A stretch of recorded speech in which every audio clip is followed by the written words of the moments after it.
quitting because of bad adult behavior. So now there's a shortage of refs here in Idaho, in almost all sports. No officials means no more games. Is that what you want for us? Come on, parents. It's time to grow up. Cheer for your team. Be proud of your children. But stop being so ridiculous. And don't make us run another commercial. Because we will. This message presented by the Idaho High School Activities Association and the Idaho Athletic Administrators Association, reminding you to always practice good sportsmanship. Idaho 529 Education Savings Program. Our easy-to-use tools make it simple to plan for your child's education.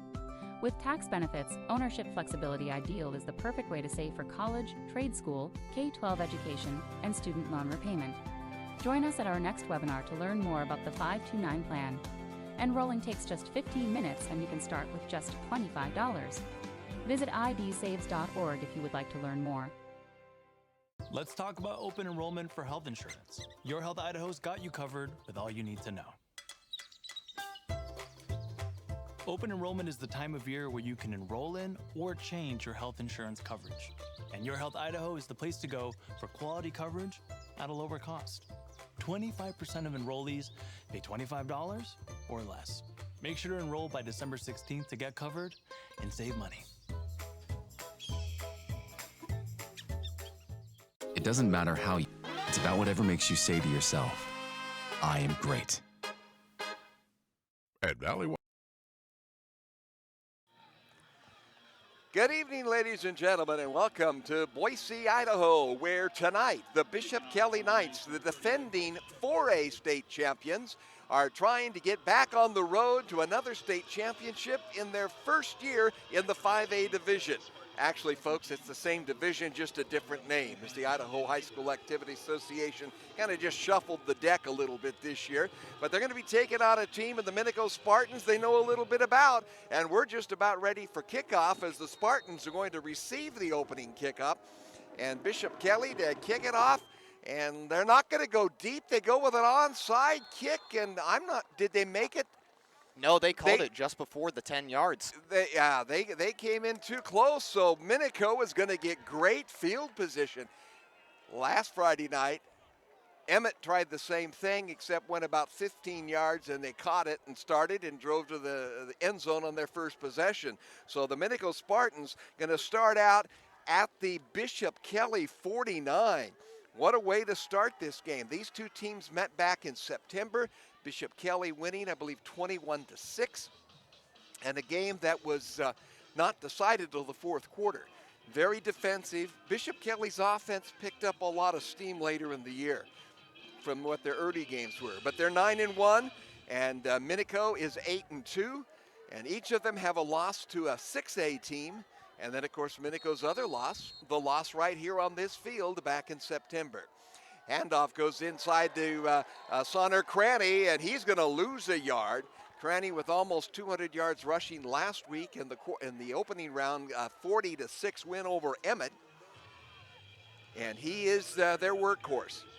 And right there, that was a nice, quick tackle to start that off. That was by William Sashi, as he just dove straight through that offensive gap and got right to the quarterback. Minico looking to take it outside. That's Trinkle trying to find a receiver on the wing, and he overshoots him. In fact, overshot him really nicely, so they didn't have an opportunity to have it picked off. Bishop Kelly, in the games we've watched them earlier this season, very, very aggressive in their linebacker core, either putting on pressure to get into the backfield, or they'll pursue you to the outside and create all the kinds of problems as well. Sonner Cranny in the backfield along with quarterback Trinkle, and the pass flared out to the left side, and I think it was just enough of a forward pass. It will remain incomplete and not a fumble. That was tough, but all of a sudden we are already looking at 4th down and 11. Nice defensive stand, although BK really only had that first play that they had to worry about. The other two were kind of like screen passes that just happened to be dropped. Just never clicked. Minico, a young receiving core and quarterback, and they're going to go for it on 4th down and firing out over the middle, and we're going to have a flag. And that was the quarterback for the Minico Spartans, Trinkle, trying to get it into the hands of Tucker Arthur. And the defensive pass interference is going to be the call, I'm sure, because he sort of had someone riding his saddle as he tried to cut across the middle of the field. But a gutsy play at midfield on 4th down and 11. And I'm not sure if he'd even caught it if he would have got enough for the 1st down. But because he had the defender on him, we're going to move 15 yards, and we're all the way down to the 35-yard line where the Minico Spartans will have it 1st and 10. Right there, I'm pretty sure that was Kite Powell, who happened just to be hanging on to the back of that receiver. They got that penalty. Sometimes in those kind of plays, if the receiver slows down or slips a little, you run right into him, and that goes against the defender most of the time. Because it kind of looked like Arthur was kind of stumbling forward, but maybe he had a little bit more push from the angle that we don't see here. Now the officials are discussing something, taking their time. Now they're coming to the near side to explain something to Coach Chris Kulig, the Bishop Kelly coach. Boy, and the conversation continues down there. I thought the elections were over and the debates are done and we can go back to playing football. Oh. Now they're going to back it up. Where are they going? They're moving it back to the original line of scrimmage.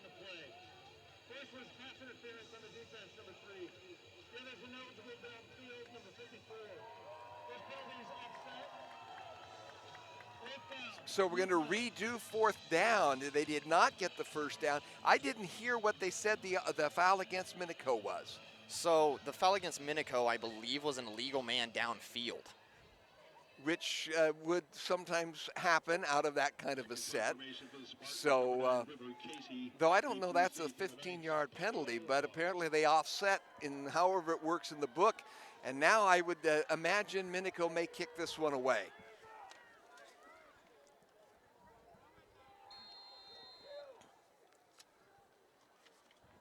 One man back deep for Bishop Kelly. Taking lots of time to get this one off. Now man goes into motion for Minico. And they're going to shift their entire offense. Are they going to go for it again? You got 3 men setting up in front of the punter. No, they're going to punt this one away, but it's a shank. It'll go out to the near sideline. Carlos Olmos got a piece of it, but he didn't get it squarely, and it goes to the left, to the right, out of bounds. Looks like they're going to mark it at about the 37-yard line. So a net 13-yard punt, and that's not what Minico wanted. And the double penalty or the offsetting penalties cost them dearly here. And Bishop Kelly with decent field position starting at their own 35. And I wish that our listeners could have just watched Reed Martin just absolutely try to jump over those defenders directly in front of the punter trying to get a piece of that ball. And I think the punter felt that pressure and saw this shadow as well, if not the whole body coming at him. So Bishop Kelly going to start at quarterback Benavella. He's a he's a sophomore, 6'5", and his second year started as a freshman, so very young quarterback, but they'll pass it outside the Husky, who'll get good yardage. In fact, we'll give him 6 yards to the 41-yard line, and 2nd and 4 coming up for the Knights. That was a nice play, as that was originally a fake handoff into almost a kind of shuffle pass, I guess, like an option. He threw that very late. Avella with Tylen Cashmitter in the backfield with him. Cashmitter, the lead back. He now goes into motion to the right. Avella's looking downfield. He's going to tuck the ball, going to have to run with it, and he's not going to get back to the line of scrimmage. Good pressure from the Minico Spartans. In there, among others, number 54 for the Spartans. That is Cale Baker. So it'll be a 2-yard loss, so 3rd down and 6 coming up for the Knights. We're just underway. We haven't played even 2 minutes in this one. That was a very quick first possession for Minico because we had 1 run and the rest were incomplete passes. And, of course, offsetting penalties. And right now we're on third down for Bishop Kelly. 10:30 left in this first quarter. We could have our third possession before we hit the 10-minute mark. That would be interesting. We have a flag, and that'll stop the clock. And that's going to go against Bishop Kelly. That is going to make it 3rd and long now. A little bit of illegal motion along that line. So 3rd and 11 coming up for the Knights. Bishop Kelly, of course, had a huge season last year and picked up a big win and won another state championship. That's the 8th the school has garnered over the years. Minico is in their 10th consecutive year in the playoffs, but they have not won a state championship, and they've made it to one state championship game 8 years ago against Skyline, which is the other name that we'll hear all the time when it comes to this division and success. Skyline, by the way, #1 seeded. They don't play until tomorrow against Twin Falls. They play their playoff games at the ICCU Center at Idaho State. But the rest of the 5A quarterfinals are underway, and we'll try to keep you abreast of what's going on there. In fact, we'll probably keep us up to date what's been going on everywhere across the state when we get to halftime and see games that are already completed and those that are still in progress. So long 3rd down, 11 yards to go. Avella fires it over the middle. He was looking for his receiver to be cutting back across the middle of the field, but Thatcher Moore not even close to where that ball was thrown. It came up well short, and it'll be 4th down for the Knights. These two teams, as we said, had a very defensive battle in the first half. Minico has, I think the surprise for Emmett last week against Minico was how strong the offense was, because they had only scored 6 points collectively in their last 2 games. But they'd split those games, and of course the one loss was to Madison out of the 6A ranks, who's also in the quarterfinals tonight. Boy, that one snuck up behind one of the Kelly defenders that was down there. They're trying to give it a little air push to push it a little further. Not going to get much movement out of the air tonight. We really have maybe a little breeze, but of course maybe it's where we are on top of the press box here, but this air feels kind of heavy. That it does. There's no rain, there's no threat of any of that, but it just feels... Don't say that. Don't jinx that. I don't want to get rained on up here. And there's no wood to knock on other than your head. So that was Cashmeter, by the way, who that ball kind of scared him on that punt. Okay. Trinkle with the firing pass, gets it across the middle. He finds his favorite receiver. That is number 7, Jaden Sanders. Sanders had 3 touchdown catches last week in the first round, and he'll pick up almost 9 yards. It'll be a long one for the Spartans. So technically, that is our first down of the football game, with 9:09 to go here in the first quarter. Outside, Sonner Cranny is going to get first down yardage across the 40, breaks the tackle, and he's inside or out to the 47-yard line, I believe, where the official's going to step out. He has an ability to break tackles, whether it's behind the line of scrimmage or when he's walking down that sideline. You think he's going to be dead to rights, and all of a sudden he squeezes another 10 yards out somehow. One of the top rushing backs in the state this year. And he's going to get a handoff again. Cranny inside the tackle, dives forward. He's going to get about 6 yards on this dive. And you got to give credit to that offensive line right there for just making sure to get on their man and push him back. And that offensive line is a senior bunch. Number 65, Matthias Gomez. Center is Julio Juarez, Alex Linares, and Jaden Juarez, all seniors, and 2 of those pushing 3 bills. Some big boys on the line for Minico, and Sonner Cranny not going to get the first ground. It'll be 2nd down and short coming up. So those 4 seniors are joined by we're talking big boys, and then we've got a sophomore, 6'3", 190, that's playing on that offensive line. So he apparently does well in the weight room against the big boys. Handoff to Cranny, first down yardage, breaks the tackle at the 40. He dives inside the 35. It'll be down to the 33-yard line. Sonner Cranny, a 6'1", 200-pound senior. He doesn't look that big from afar, but he runs like he is. And Riley Rigby right there, number 81 for Minico, just laid down an amazing block to allow him to get up that middle. That's what he's looking for. Gets another hole, breaks forward for another 5-6 yards. They'll mark him at the 28-yard line, so we'll call it a 5-yard pickup. Boy, and anytime you can get 5 yards on your first down time after time, it just gives you so many options. Minico would prefer to keep it on the ground, run the clock, if they can have the success, but they're not afraid to step back and fire it. The handoff to Cranny will be worth a couple of more yards. We'll get him down to the 25. It'll be third and a long two coming up for the Spartans. 7:32 remaining here in the first quarter. No score in this quarterfinals of the 5A state championships. Bishop Kelly High School, the site of this ball game. Suburban, I guess not really suburban Boise, but it's not really downtown Boise either. It's kind of the fringe between the suburban and the city. Absolutely, and right there we get a run straight up the middle for a gain of roughly 4 to 5 by Craney once again. Enough for the first down. They're not afraid to use him 10 straight carries. I mean, they'll just keep hitting him, and he'll keep hitting the defense until somebody puts a stop on him, and he's a tough one to bring down. If you try to tackle him high, now I'm not going to compare him with Ashton Genty of the Broncos, but style is similar. You can't hit him high. If you're going to take him down, you've got to go low. Back to pass as Trinkle fires across the middle, has a man there for the touchdown. What a nice touch. Sliding it into the fingertips of his tight end, Griffin Baker, and the Minico Spartans have struck early.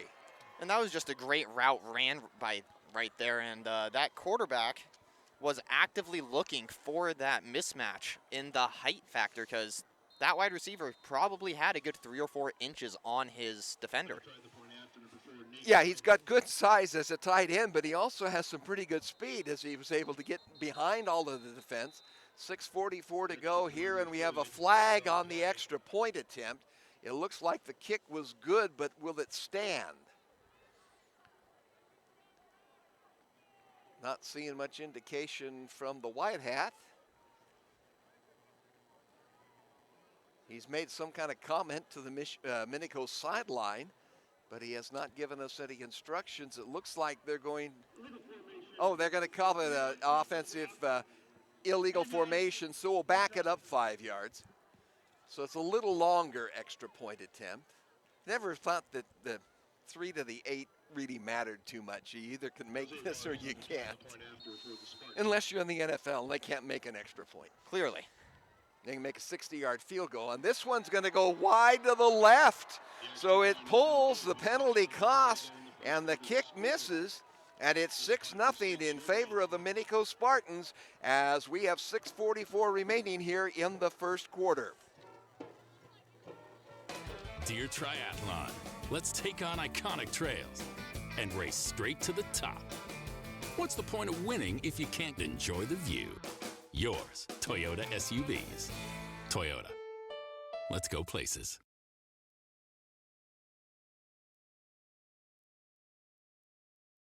Vaping sucks you in quick, and the more you vape, the harder it is to quit. Not to mention all the chemicals and health problems. That's why thousands of teens are joining My Life, My Quit. Visit mylifemyquit.com or text Start My Quit to 36072. Well, it took a possession for each team that netted nothing before Minico then got possession and was able to drive down the field on the running plays of Sonner Cranny and then score it with a touchdown from Trinkle to Griffin from 23 yards out. And with 6:44 it's to go in the first quarter, it's the visiting Spartans with 6 on the board. Now, they were here in September, and 6 is all they were able to get in the ball game.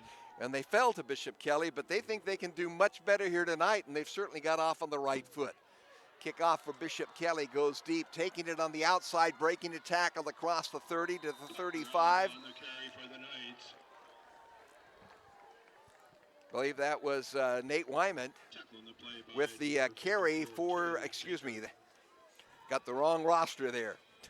Wyman is number 4 for the Minico Spartans. Number 4 is Parker Allenbaugh for the Bishop Kelly Knights. So they're going to have decent field position again, starting at the 37-yard line. Let's see if they can get their offense on track. The penalty cost them on their first possession, forced them to long yardage. Valencolli signals with 2 in the backfield. Handoff will go to the man coming up from his left side, and that is Cashmitter. Cashmitter will get maybe 2. We're going to count it from the 37 to the 39. It's kind of a late read by quarterback Avella. He was holding on to that football and thinking maybe I better pull this, but he did not. And Cashmitter held to a 2-yard gain. 6:12 to go here in the first quarter. Del Gray and Will Kingsbury for IdahoSports.com here at Bishop Kelly. The pitch goes wide, and breaking a tackle and getting good yardage, but coming up short of the first down is Ryan Arano. Arellano will get to the 46-yard line, so it'll be 3rd down and 1 coming up for Bishop Kelly. And he was finally brought down after that big gain by number 4, Nate Wayman, and number 14, Will Nielsen, and they almost didn't actually get him down. He broke one of their tackles and nearly got through the second. He had some good momentum when he got the ball, and that was a case of Avella keeping that ball very, very late in the possession and before he pitched it out to him. Let's see if they use the option here again with 3rd and 1, or if they just go power straight ahead. They're going to go straight ahead, and they're not going to get the first down. Great defensive effort coming in there to knock down Cashmitter, and he gets to the 45. He loses a yard. It'll be 4th and 2 coming up for the Knights. That was number 33, Daniel Larios, who just immediately got into that backfield, got and dove almost at that lower portion of his body. Grabbed a hold of him and did the old twist so he wouldn't get away from him. And Bishop Kelly looks like they're going to punt. They don't want to give up the ball at midfield, but let's see if they fake it. They started the game with an onside kick that didn't go far enough, and they're going to punt this one away. High, towering punt. Fair catch is called for, bobbled but controlled. That is number 85. Coming up with the football for the Knights, that's Griffin Baker. And Baker's obviously got the hands. He's the one that got the touchdown pass. So Minico, with a 6-0 lead, will take possession at their own 24-yard line. And I would imagine we're getting a heavy dose of Sonner Cranny. Oh, absolutely. Last drive, he was averaging 5 or 6 yards a carry. It would be unwise, I guess to say, to not just have him running up the middle a few times. Well, and it was a first down play that they hit the touchdown on, so you're expecting him to come again after 5 or 6 straight carries, and Trinkle hit a beautiful pass. Now Bishop Kelly's calling timeout before Minico gets an opportunity to snap the football here.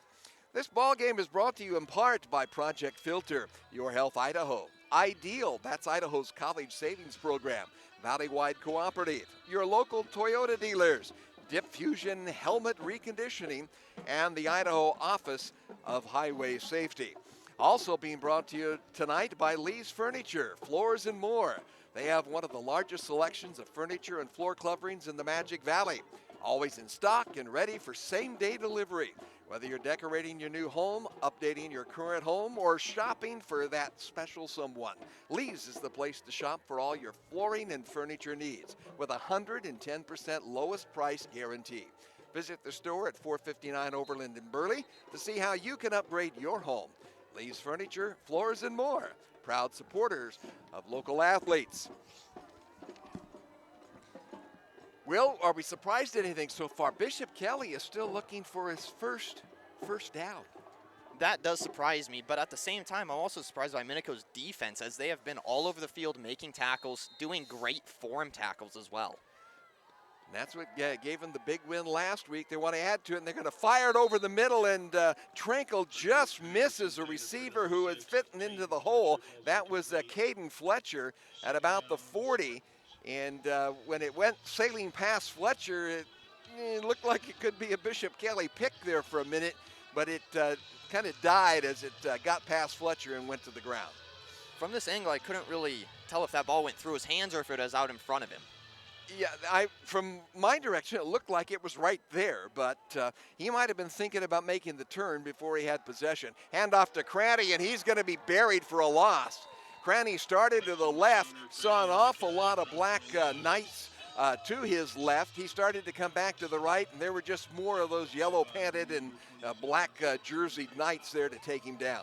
And there were a lot of Knights right there, but the one who got through first was actually Kite Powell, the middle linebacker for Bishop Kelly. Got immediately back there and was able to stop that play before it had time to develop. We don't have any stats from either of the team, as both of these schools are ones that just don't provide those, and it's by policy. And a pass out to the outside, and it's Griffin again, and he's going to get big yardage, except there was a late yellow flag going, and that was 10 yards behind the play. Got a hold, I'm sure. Every time. But that was the tight end just got it at about 5 yards down the field and then raced for another 18. But it's all going to come back. And that's the second time now a penalty has cost Minico big yardage. They had one that was if they hadn't had an offsetting penalty, they would have had, and they're going to wave it off.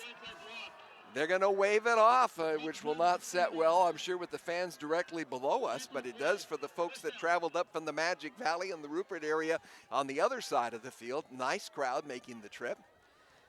Wish we could show you. Yes. There are a few empty seats, so if you're out driving around and you haven't quite made it here, just hit the pedal and get over here from Rupert. Hand off to Cranny. He's going to go straight forward. Sonner Cranny's going to get another 5 yards. Maybe that's his nickname, 5-yard Cranny. Sonner Cranny. That's Preston Sonner Cranny. And it's 2nd down and 4 coming up for Minico as they're nearing midfield. Right there, he had a BK defender behind him, but was dragging him for an extra 3 yards. Trinkle with the handoff to Sonner Cranny, wide open on the right side of the field, across the 45, down inside the 40, all the way down to the 38-yard line. Another 12, 13-yard quick hitter for Cranny. And Cranny just does a great job of putting down his shoulder and isn't scared of that contact. And I want to apologize for a family that I know it's Sonner-Cranny, and I should say Sonner Cranny every time, but Cranny just seems to cram it right down your throat. So we'll be calling it every time we can. Again, Sonner Cranny straight ahead. He'll pick up another 6, maybe 7 yards to the 32-yard line. We'll count it a 6-yard pickup and 2nd and 4. And it's 5, 6, 7 yards, and then every once in a while a 15, 20-yard. And the bad news for Bishop Kelly at this point, last week against Emmett, he was effective in the first half, but he got better in the second half. He didn't have anything over about 15 yards in the first half. Second half, he had 3 touchdowns over 20. He dives forward, will not get the first down on the carry. That may be the shortest play that we've seen from him so far. 2-yard gain, though. Not going back. He did have a play where he lost some yardage earlier tonight. You are right. So, but wasn't much. So it's 3rd and a long one coming up for Minico. With 1:48 remaining here in the first quarter, the Spartans trying to get a 2-touchdown lead. They're going to get the first down to Cranny, and he'll be taken down, but not until he gets inside the 20-yard line. And if that man had not wrapped him up, it was points. Oh, absolutely. Right there, I mean, you had the safety, actually, who had to come over and finish that, and that's number 31, Nick Lavaco, who managed to get him down. Meanwhile, that was a risky tackle as he did tackle him high. And he went backwards with him. He held on and took him down, but he gave up a couple more yards. This time, Bishop Kelly is able to swarm, and Sonner Cranny will get no gain on that. So his second 0 or minus play of the game. Which, with how many carries he's had already, is impressive. Yes, I'm not surprised if he doesn't get 40 carries in a ball game. He is the theme of the offense, but be careful because Trankel can throw and he's looking across the middle. Beautiful pass and a beautiful tackle. He throws a pass on a crossing pattern to Caden Fletcher. And Bryce Root just absolutely lit him up the second he caught that ball. So what looked like it could have been a huge gain is a 4-yard pickup, and it'll be 3rd down and a kind of a fat 6 coming up here for Minico. We got 30 seconds left in this first quarter. So I would anticipate, unless we've got an incomplete pass, this will be the last play of the first quarter.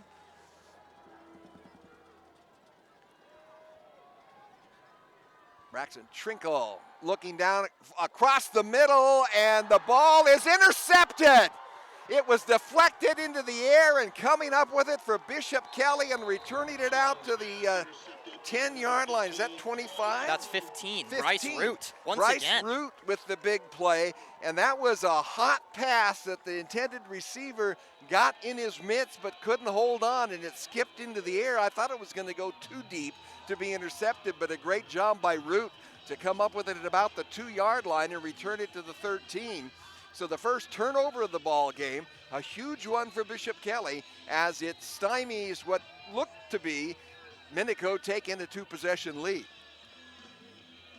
Absolutely, and right there, Root just put on the jets to go get that ball afterwards, as I thought that ball was, as you said, 4 or 5 yards too deep. Avella counting signals, hands off to Cashmitter, and he'll get ahead for maybe a yard. And that is the end of the first quarter. We've completed 12 minutes here in the 5A State Championship quarterfinals. And after one period of play, it's the visiting Minico Spartans 6 and the Bishop Kelly Knights nothing. This year, help dreams come true with the Ideal Idaho 529 Education Savings Program.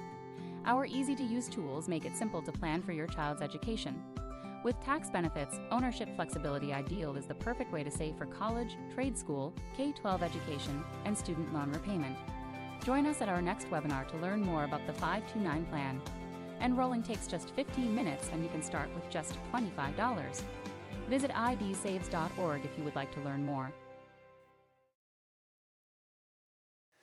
We're back at Bishop Kelly here in Boise, where right now the Knights are looking for not only their first score, but their first down of the ball game, and they'll be trying to do that from clear down on their own 13-yard line, where it'll be second down, and well, they've got to move to the 14s. We'll call it 2nd and 9 now. Sticks are just now starting to come down the field. They didn't take that break to get moved, and in fact, they're still the teams are ready to play, and the sideline crew is still looking to get their orange equipment set up on the far side. So a little bit of delay. Officials holding up Avella.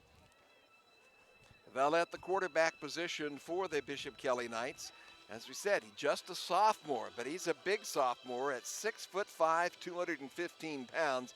You just got to feel that he's got the physical tools, and he's developing a lot of the other tools. He's going to get a lot of attention from another level here in the next couple of years. Pass out to the outside, Dom Wolfhaus, and Wolfhaus will get first. He will not get first down yardage. He's going to get across the 15, 16, 17. Let's see where the official. He calls it a forward progress at the 19-yard line. So a big pickup, 6 yards, 3rd down and 4 coming for the Knights. That was a quick stop by, I believe that was number 4 actually for Minico right there. And that is Nate Wayman, as he managed to get hands on that BK player the second that he caught that ball and managed to get that gain down. Nate Wayman, senior. His brother was the quarterback the last couple of years at Minico. But he's graduated and moved on. In motion for Bishop Kelly goes Boston Husky.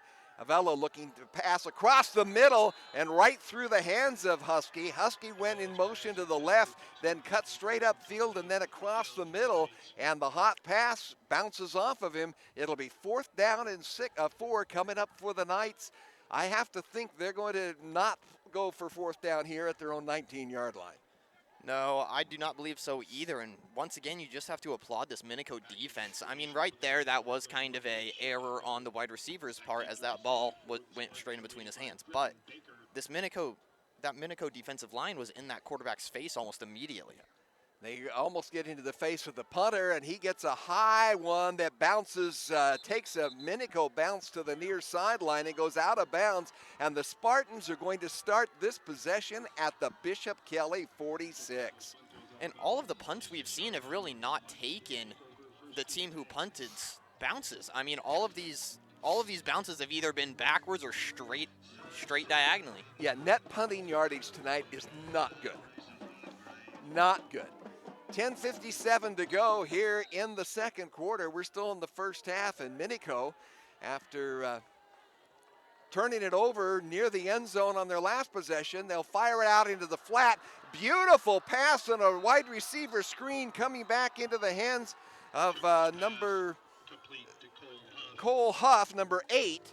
And they usually are going out there to Jaden Sanders, but Sanders set the screen, and Huff picks up good yardage all the way down to the 30-yard line exactly. Nose of the football right on the white stripe on the artificial field here at Bishop Kelly High.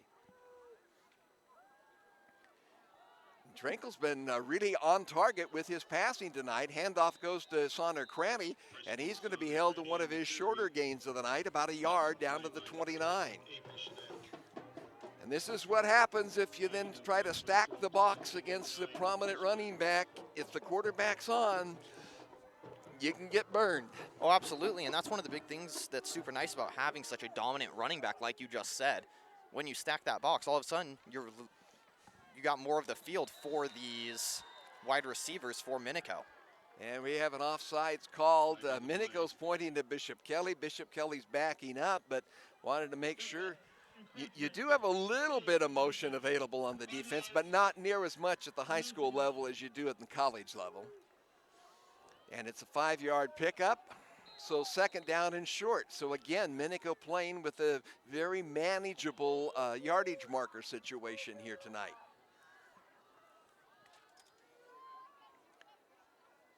Trenko looking to the far sideline, waiting for the Scherm-Blauser call for the offense.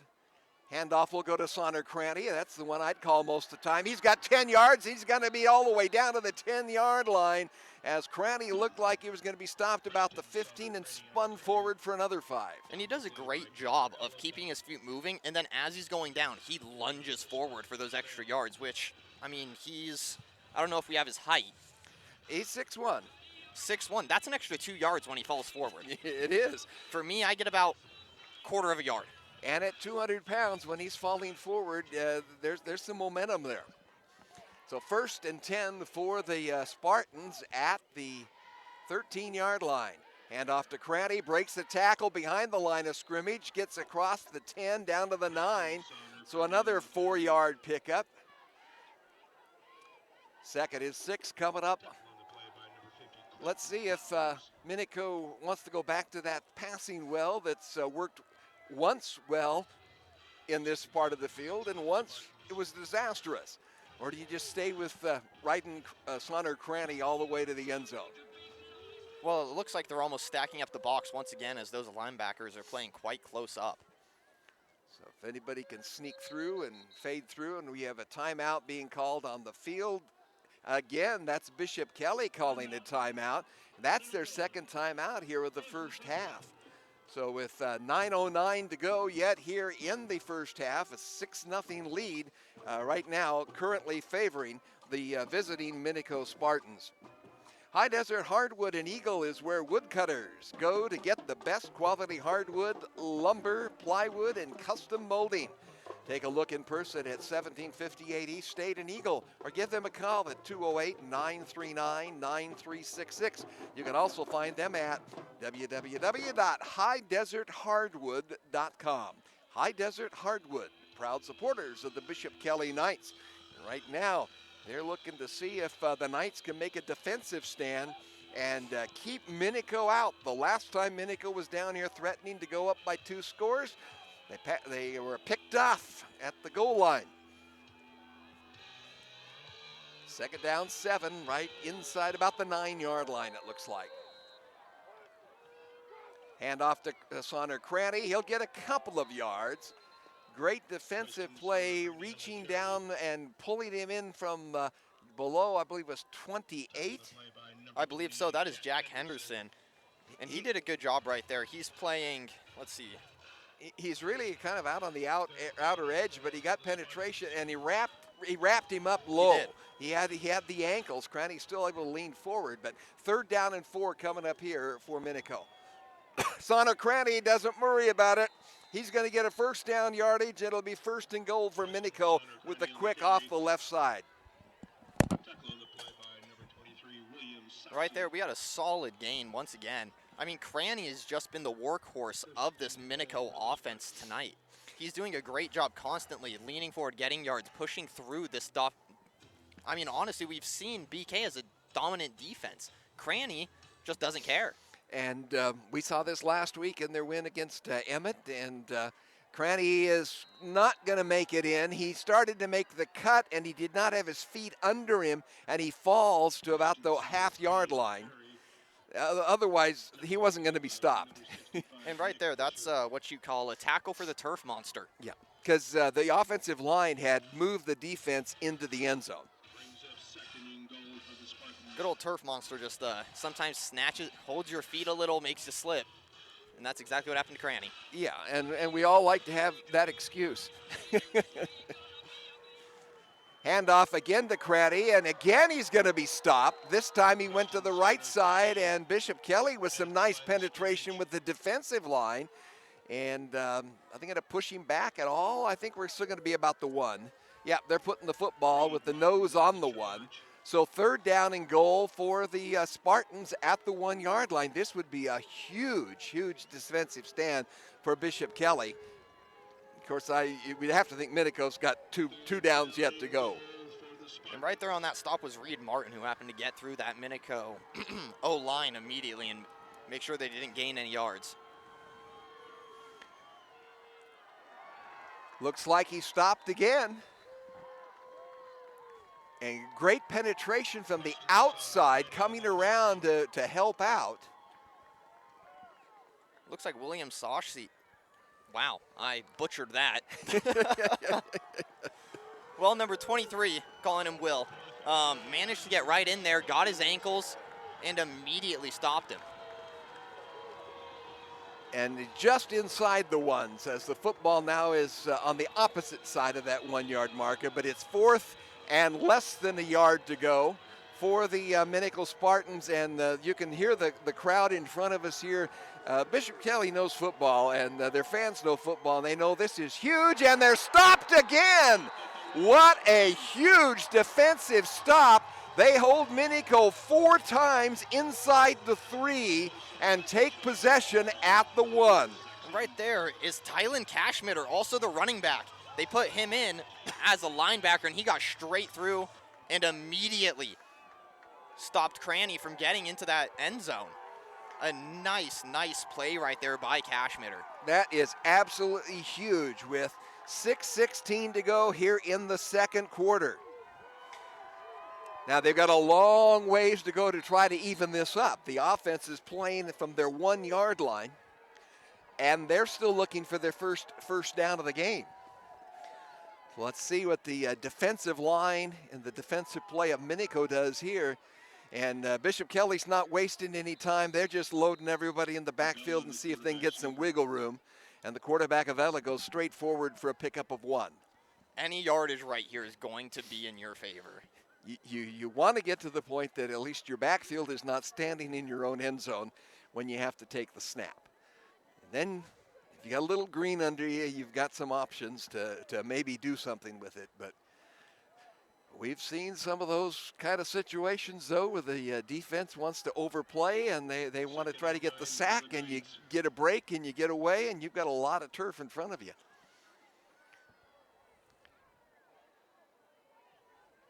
Vela, again, counting signals. 2 backs with him. Receiver split 2 to the right.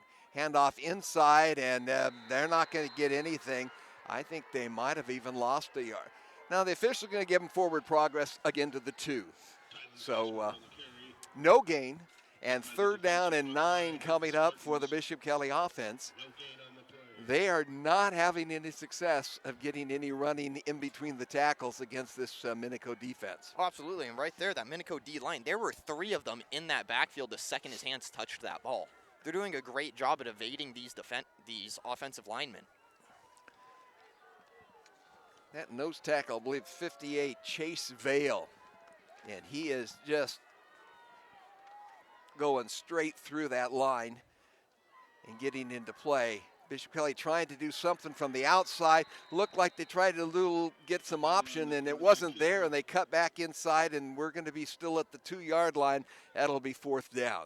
So 3 snaps and a total gain of 1 yard. And Minico will definitely have their man back to receive. That's Griffin Baker. He already has the touchdown in the ball game. He's a 6', 180-pound senior tight end. But that's a pretty athletic tight end if you've got him doing your kick returns as well. Oh, absolutely, and right here is a dangerous spot to punt, but he does get it off. And he gets a nice one up out into the air, but it takes, as we talked before, every punt is hitting the turf and going back. It'll go out of bounds drop at the 29-yard line. So even though Minico has been on the precipice of scoring twice more after their first one, they are holding field position. They are. That they are. We've been inside the, about the left side of the field for most of this half. Coach Blaus has got to be thinking we should be up 21-0 right now. Oh, absolutely. And they're not. It's 6-0, but they're at the Bishop Kelly 29. Handoff to Saunders Cranny. He'll get inside the 25 down to the 20. Now they're going to hold him at the 25. We'll call it a 3-yard pickup for Cranny. Looked like he was stomped at the line of scrimmage, but he just kind of danced a little bit and moved forward a couple more yards, hit some contact, moved a little bit further. Very patient in some ways with his running style. Well, absolutely, and it's one of my favorite things is when running backs aren't doing all that dancing in the backfield, going 30 yards to get 5. Yeah, going wide, hoping to break it. Then you're already winded by the time you get there. Cranny to the left side, breaks a tackle that looked like he was going to be stopped for a loss at the 32. He's going to dive forward to the 27. Make it the 28. We'll call it a 3rd down and a long 4 coming up for Minico. Jack Henderson on that tackle for Bishop Kelly. But just amazing running once again by Cranny as he is just mowing down defenders. Yeah. Don't try to stand him up early, just go get him. Back to pass. Firing over the middle and overthrowing and being caught on the deflection for the touchdown. Cole Huff gets the deflection. The pass was overthrown. His intended receiver went through a Bishop Kelly hand, and Cole Huff takes it in from 27 yards out. Just amazing ball awareness right now as that ball was tipped. There were 2 Bishop Kelly defenders who I thought might have a chance at the ball, but then Minico just happened to see that ball first, get to it, and got the touchdown out of it. And they've now got that 2-score lead. And they'll see if they can. They're not going to try to pick up 2 here to make it back to 14. They're going to go ahead with their kicker, with Juarez trying to kick for the extra point. Looks like it's good as it does a little over the end and up and down. And it is a 7 point after conversion, 7 points on the effort, and Minico has taken a surprising 13-0 lead with 2:40 remaining here in the first half against the Bishop Kelly Knights. And this is just an amazing offensive performance by Minico that we've seen, even though they have let up 2 times that they could have scored already. Bishop Kelly, as we've talked about before, hasn't even been able to get a first down. This Minico team is putting in all the stops for this game. This is a defense that I witnessed last week at Rupert, and like I said, some of the things I was seeing, I just not used to seeing at the high school level. So far, I haven't seen Bishop Kelly try to go outside, but if they watched the tape last week, I don't believe Emmett picked up any positive yardage on any play that they tried to run outside the numbers. Their pursuit is just tremendous, and it's a very confident team. After talking with them, they lost 21-0 to Madison, who's in the quarterfinals of the 6A, and then they beat Twin Falls 7-6 to win the conference championship in the Great Basin with a pick six with 3 minutes to go in the game. And it was a 70-yard pick six. So its defensive kept them in these games, and right now that defense has set them up, and Bishop Kelly trying to break that as they'll move it into the front court. Up the right side, that's number 4. That was Parker Allenbaugh, and he'll get across the, let's see where they're going to mark it. I always figure that if it's close to one of the 5-yard markers, that's kind of where they put it after a kickoff return. Oh, absolutely, and right there, if they put that ball on the 25, which it looks like they did, that'll be a 20-yard gain. That was a nice booming kick. It was, and it was a nice return, and it looked like it might even have the legs to go further, but Minico covered, and with 2:34 to go, Bishop Kelly, let's see if they can get their offense now that they're not in the shadows of the goalpost, see if they can get it going. Avella wants to go downfield. He's under pressure, fires it out into the flat, and the first completion and the first down of the ball game as Avella gets it out into the hands of number 2. That's Boston Husky. Husky, a sophomore wide receiver, gets the first down out to the 42. So a 17-yard pickup for the Knights. And they're nearing that logo at midfield. They'd love to get some points on the board before halftime. They will get the second half kickoff. And Avella stopped in the backfield. Looked like he was going to be stopped for a loss at the 40. He breaks that tackle, gets forward, and he'll actually pick up a yard, maybe 2, all the way to the 44-yard line. It'll be 2nd down and 8 coming up for BK. And Nate Wayman right there just did a great job as safety, shifting over and reading that play. And he wrapped him up around the ankles, but he had a buddy just come over and absolutely lay down a hit. Vaylor with Cashmetter in the backfield with him, trips out to the left side of the field. One receiver at the bottom of the screen. Bishop Kelly does spread a lot out. Pressure being applied, and a screen that was sort of set up, and the quarterback, they really let the defenders through. He had 3 men chasing him. He got a completion of the pass, but the defenders were right there for a loss. And that was Will Nielsen right there who read that screen pass beautifully and just shoved his way through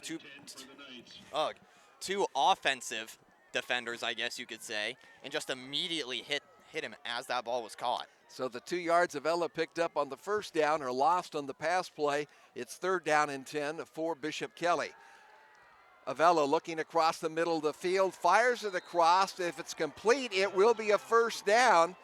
Minico saying it was deflected, but the officials are saying it was completed. And Bishop Kelly has their 2nd consecutive 1st down with a pass play. This one over the middle to the 47-yard line of the Spartans.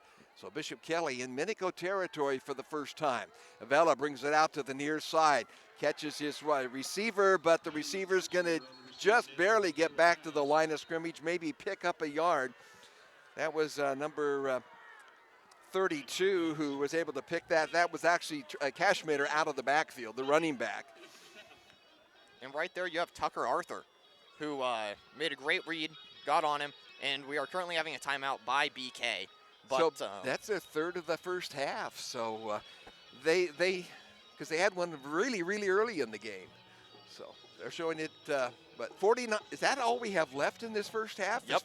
When you run the ball with Sonner Cranny, it takes up some time. So Bishop Kelly obviously wanting to stop the clock because they really want to get something on the board before halftime and have the opportunity to then get right back in this one with the opening possession of the second half. Absolutely, and with just under 50 seconds left, that can make this very difficult, and they're going to have to go to the air quite a bit. Well, that's where they're set up, it appears. They've got 2 receivers right and left. Avella looking downfield. The ball is deflected. It was kind of flat, and getting a hand on it and deflecting it up was number 14 for Minico. That is Will Nielsen, and Nielsen is everywhere. He's a linebacker, 6'1", 190-pound senior. And that'll bring up 3rd down and almost 10 yards to go here for Bishop Kelly. Now they've converted twice now on 3rd and long. Let's see if they can do it a third time here. Avella again looking downfield, wide open for the first down. Nice out as he pushes it outside, and coming up with that was Enzi Myricks. And Enzi will pick up about 13, and he had a soft spot. They just left him open out there, and he just stepped out and picked up the yardage they needed. And then smartly stepped straight out of bounds. Yeah, right now it's the training that it's a clock situation, and don't try to make the extra yard by leaning forward and staying in bounds. Bishop Kelly at the Minico 34-yard line, and we have a flag, and that normally, as quick as that one came, you almost have to think, oh, it's apparently defensive. Someone lined up on the wrong side of that imaginary stripe. It happens. So 1st and 5 for Bishop Kelly. And right now, the Knights getting some momentum as they're putting this drive together. They've had 3 consecutive third down conversions for first downs. Avella looking downfield, fires a flat shot out to the side to 20, and it's going to be deflected, or actually it bounces off of the turf and will be incomplete. Would have been a first down by a couple of yards, but it will be third down instead. 33.8 left in this half. Take that back. It's still second down because the last one was on a penalty.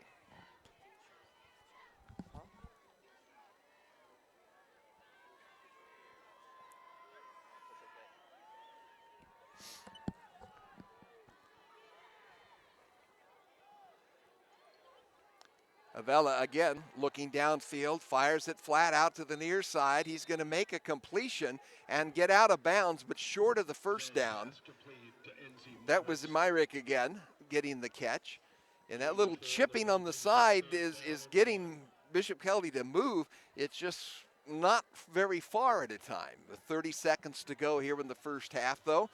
They're certainly within striking distance of the end zone from here.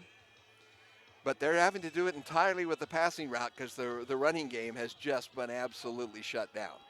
Oh, yeah, absolutely. And I mean, this Minico defensive line has been absolutely dominating.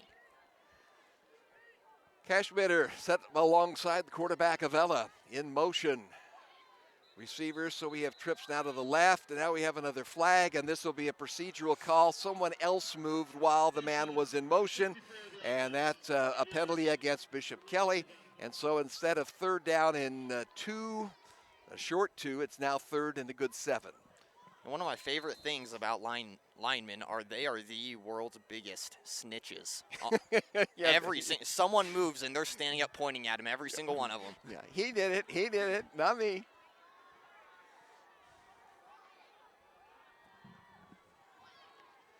Catchmitter changes positions, moves to the left side of Avella. He's there to block. Avella looking downfield, and he's going to skip a pass that was intended for number 6. That is Cole Treveso. And it will be 4th down now for Bishop Kelly. And you know they're going to go for it here. They're at the Minico 30. There's 25 and a half seconds to go. And they need a first down.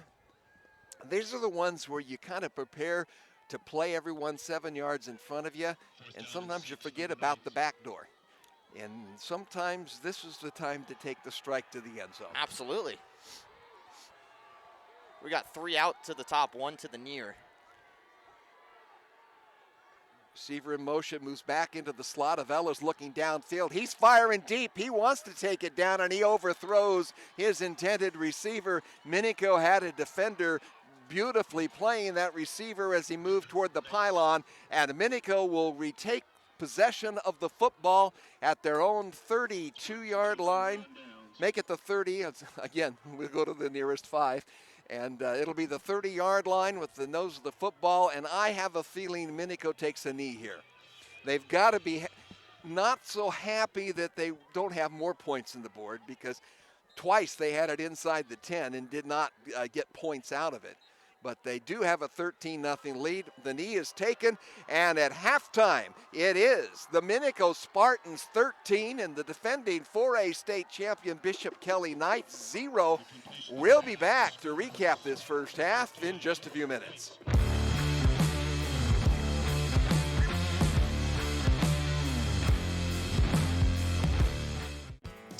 arrivals. Every new Toyota comes with Toyota Care, our no-cost maintenance plan.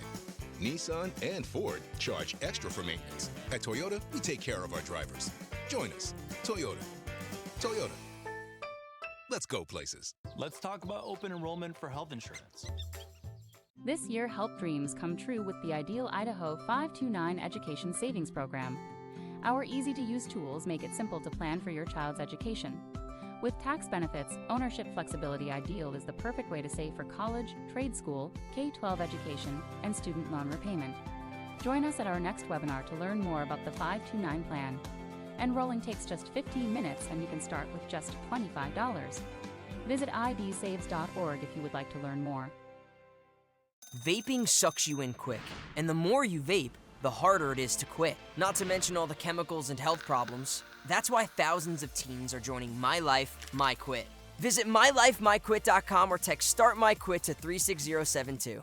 At Valleywide Cooperative, we're here when you need us. For 100 years, we have been here to help you with food, fuel, and good old-fashioned advice. And for us, serving is more than a job, it's a way of life, which is why we pour so much into the communities around us. We've employed hundreds of your neighbors. We take pride in that, and in giving back millions in sponsorships, grants, donations, and scholarships. It's our way of saying thanks. We're Valleywide, and yesterday, today, and tomorrow, we're here for you. As Idahoans, we're not afraid to take risks.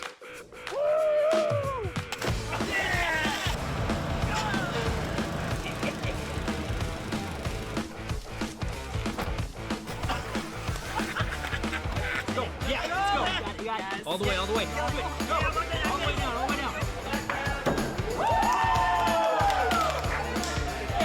Driving under the influence is not a risk we're willing to take. Be around to do more of what you love. Ads like this keep popping up, but I see through the hype because those vape clouds people claim are just water vapor contain as many as 31 different chemicals, like formaldehyde, the stuff they preserve dead bodies with. And while the flavors sound all harmless, we still have no idea what these ingredients could be doing to our bodies. But I already see vaping for exactly what it is. Get the real facts at BehindTheHaze.com. Dear Freedom, here's to more miles driven, more dollars saved, and more electrified vehicles than any other brand. Yours, Toyota Hybrids. Toyota. Let's go places. Let's talk about open enrollment for health insurance. We're Valleywide Cooperative. For 100 years, we've been your first choice for residential and commercial propane, fuels, oils, and lubricants. We service HVAC, install water heaters, propane tanks, and accessories. And yes, we'll even deliver right where you need it. Because for us, serving is more than a job, it's a way of life. We are proud to employ your neighbors and to be a cornerstone of your community. We're Valleywide. Yesterday, today, and tomorrow. We're here for you. Dear Triathlon, let's take on iconic trails and race straight to the top. What's the point of winning if you can't enjoy the view? Yours, Toyota SUVs. Toyota. Let's go places.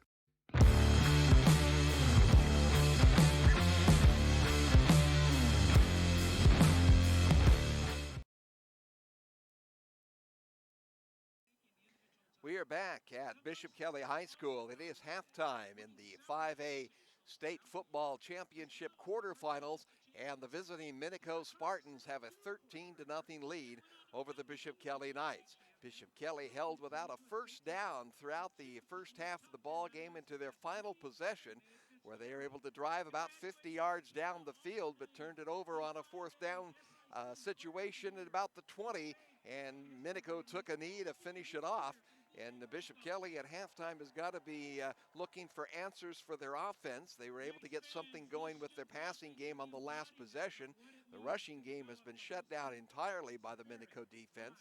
And they also have got to be feeling a little bit fortunate that they only trail this 13-0, as Minico twice had the ball inside the 10, threw an interception at the goal line, and then were stopped on 4 straight plays inside the 3, and they turned it over on downs on another possession.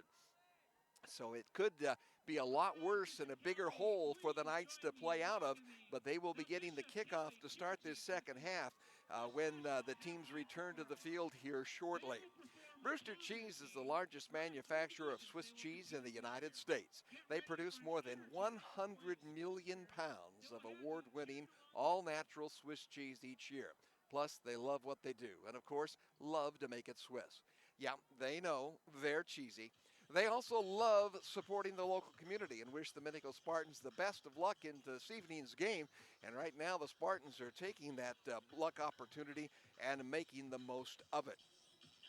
These ball games on IdahoSports.com are brought to you in part by Project Filter, Your Health Idaho, Ideal, that's Idaho's College Savings Program, Valley-Wide Cooperative, your local Toyota dealers, Dip Fusion Helmet Reconditioning, and the Idaho Office of Highway Safety.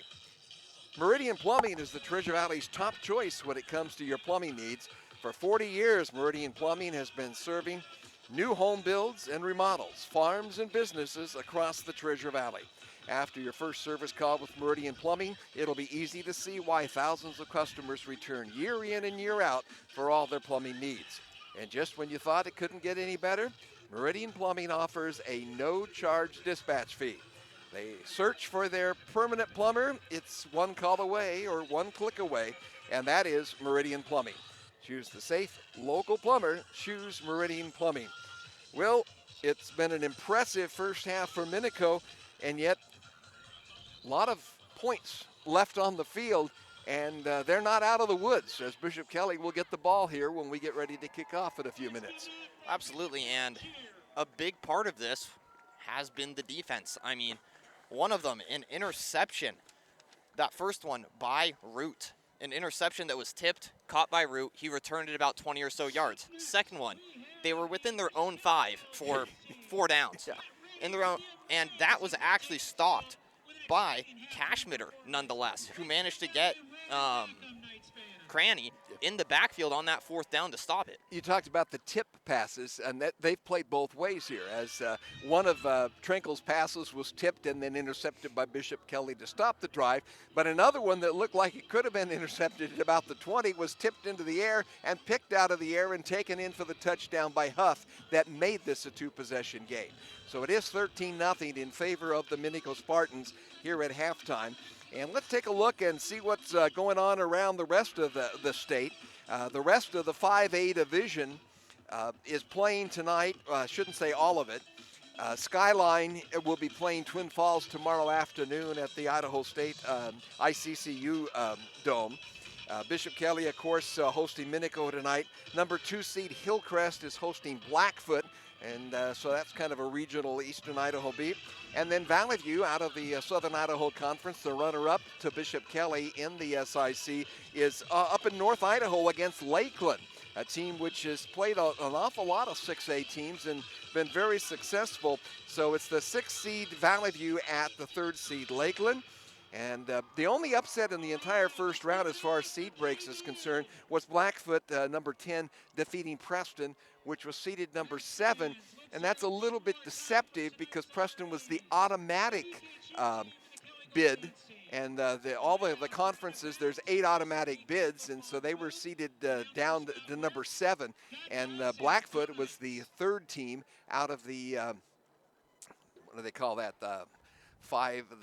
I can't even remember, the High Valley or District 6. That's the easier way to think of it, with Skyline and Highland and Skyline and Hillcrest, and let's see who else was in there. Shelley was also in the playoffs, though they were defeated in the first round.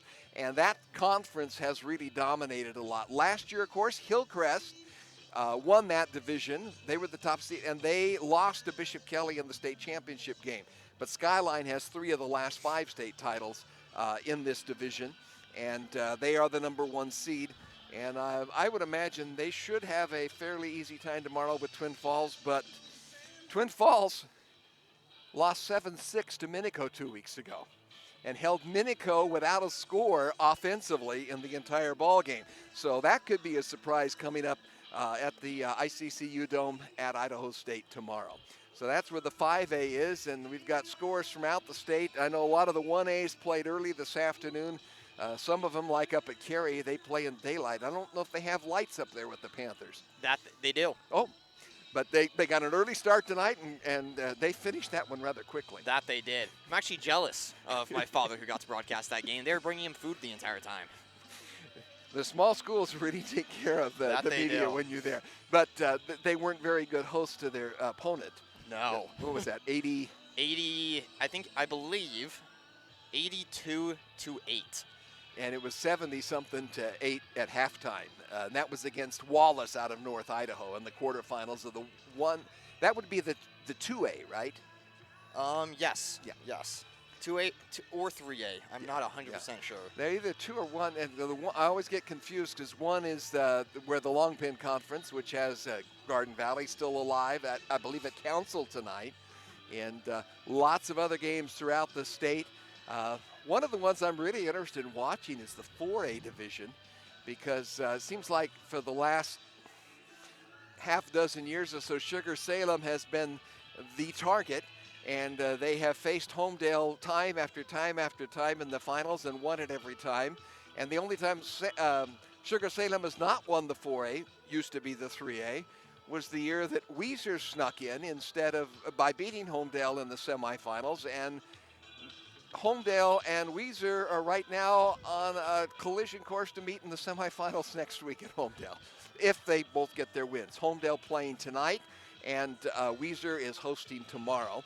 And but don't forget about the other team out of District 3, and that is the Fruitland Grizzlies, who looked really impressive in most of their games this year, and they lost tight ones to both Homedale and to Weiser.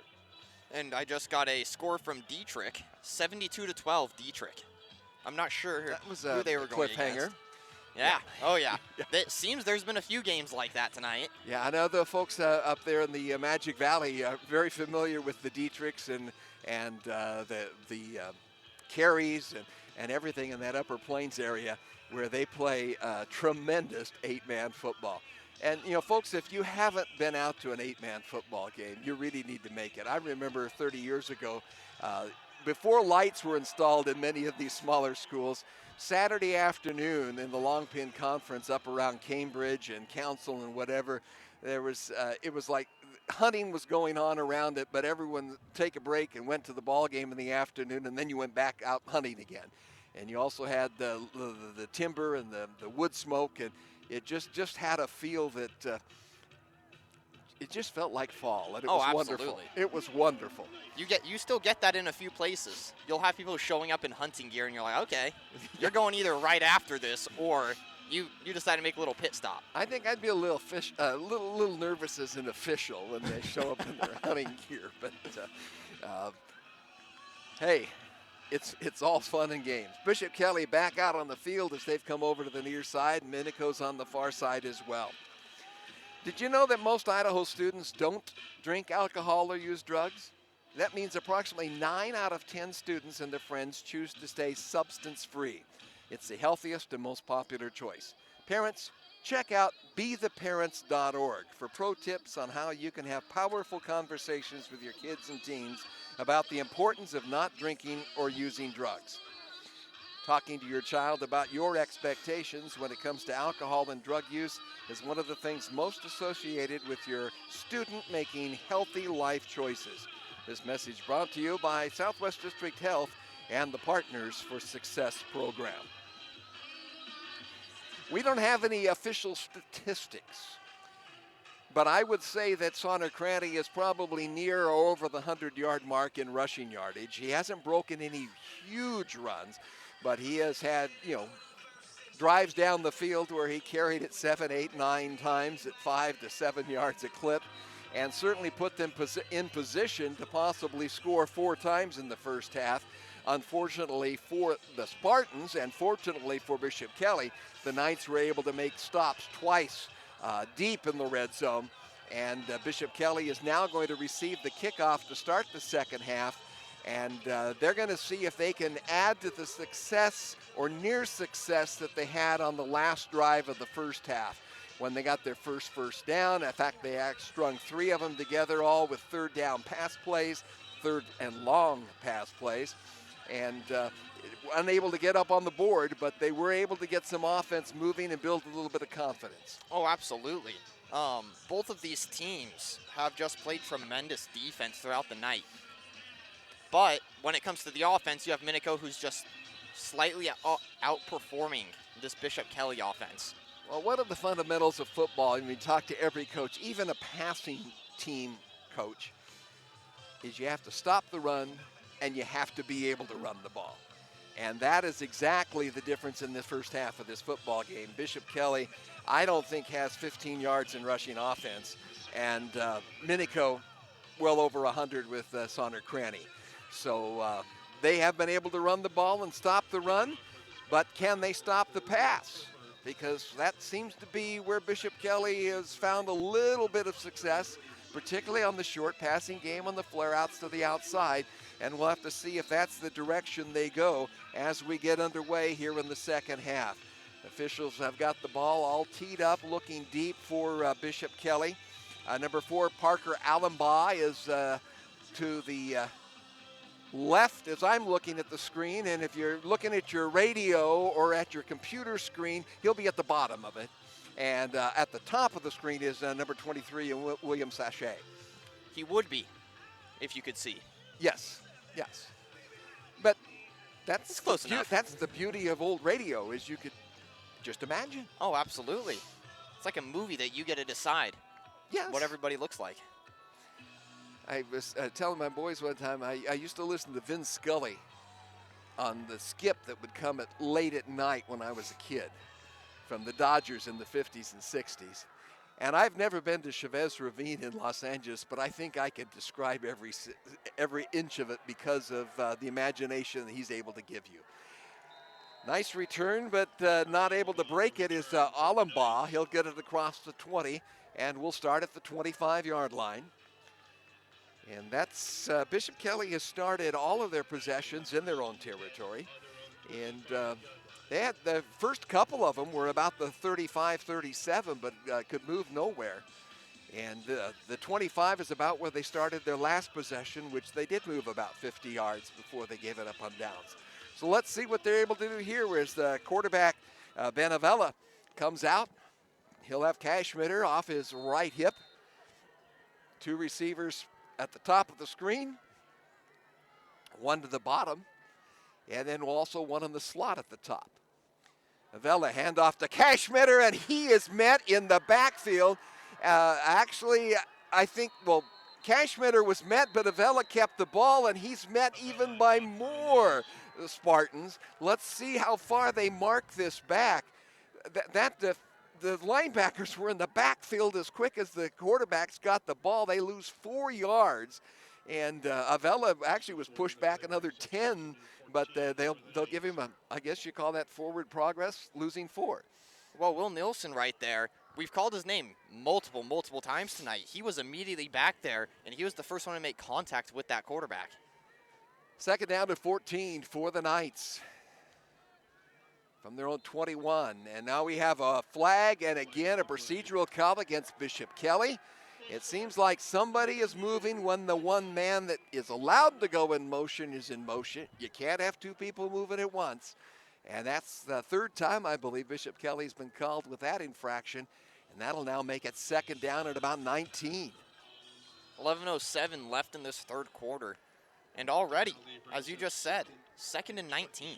Go in the wrong direction and not where you wanted to be when you built some momentum. Even if you hadn't scored, you had some momentum going. They're going to fire it out into the flat, and the pass is going to bounce short. It was intended for Dom Woldhouse, and it will bounce off of him innocently into the sidelines, and it'll be 3rd down and 19 coming up. And that ball just a little underthrown, as he had a good amount of space between him and his defender. But when you throw it low, away, on turf especially, there's a high chance that you're going to slip while trying to catch that ball. And the Knights, most of their success has been on those kind of low outside passes. They've not been able to go deep as of yet against Minico, as the Spartans have had the defense there. And back to passes, Avella, he's going deep this time. He's got a receiver out there, but unable to come up with it is Dom Woldhouse. Looked like he had a little bit of separation from his defender, but the ball was just a little in front of him, and he could not get it under control. And Bishop Kelly's going to have to punt on this first possession of the second half, and they're going to do it from their own 17-yard line. Punter's already back at the 1. And once again, this is kind of a dangerous spot to snap that ball to punt. That ball goes behind you. It's trouble. Late comer to the ball game, hopping in there for Bishop Kelly, number 43, races in. That is Dane Matlock.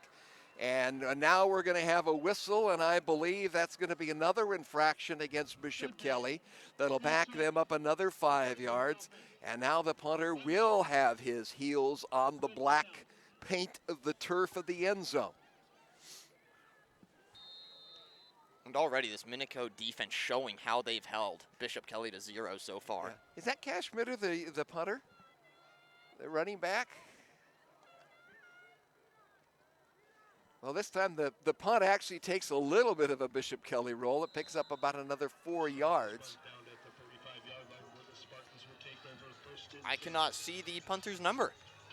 I thought it was a 32 and 31. There's a 30. Okay, Nick Chavaco. So Nick Chavaco with the punt, and gives them a little bit more breathing room. But Minico is starting its first possession of the second half in Bishop Kelly territory. Minico hasn't really had too bad a field position yet.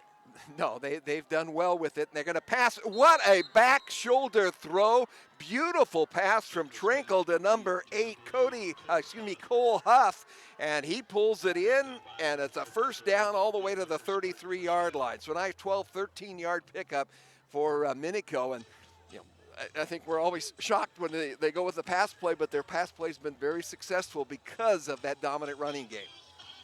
Absolutely, and here we go. Trinkle calling signals, and we're going to have a jump and cross the line. Bishop Kelly trying to beat the snap, and that'll cost him 5 yards, I believe.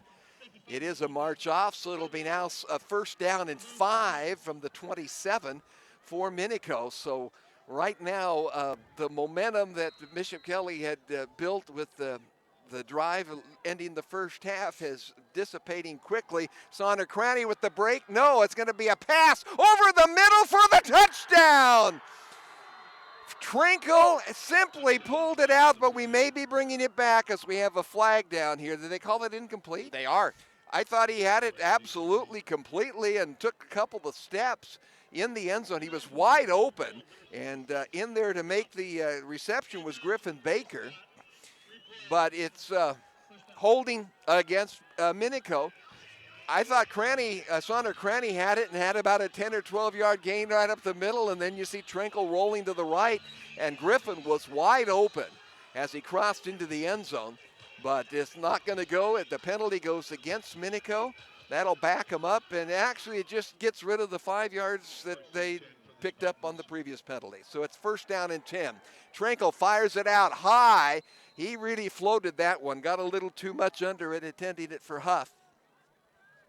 Keep looking for that first pass of the night to Jaden Sanders. He had 3 scores catching the ball last week for Minico, and it's all been Huff and Griffin so far tonight, pulling in those passes from the junior quarterback, Braxton Trinkle. Trinkle, a 6'2", 205-pounder. And Trinkle is the name, of course, folks in the Magic Valley very familiar with. His grandfather, Hall of Fame basketball coach at the College of Southern Idaho. I remember doing ball games for his grandfather, Fred, when he was an assistant coach at the College of Idaho in the 70s. Pass outside, and a good yardage picked up on second down and 10. We'll give it a 6-yard pickup to about the 26-yard line. Finally taken down right there by Cole Traverso after that gain of about 6, as you just said. And that was Saunders Cranny, wasn't it, out of the backfield that rolled out there?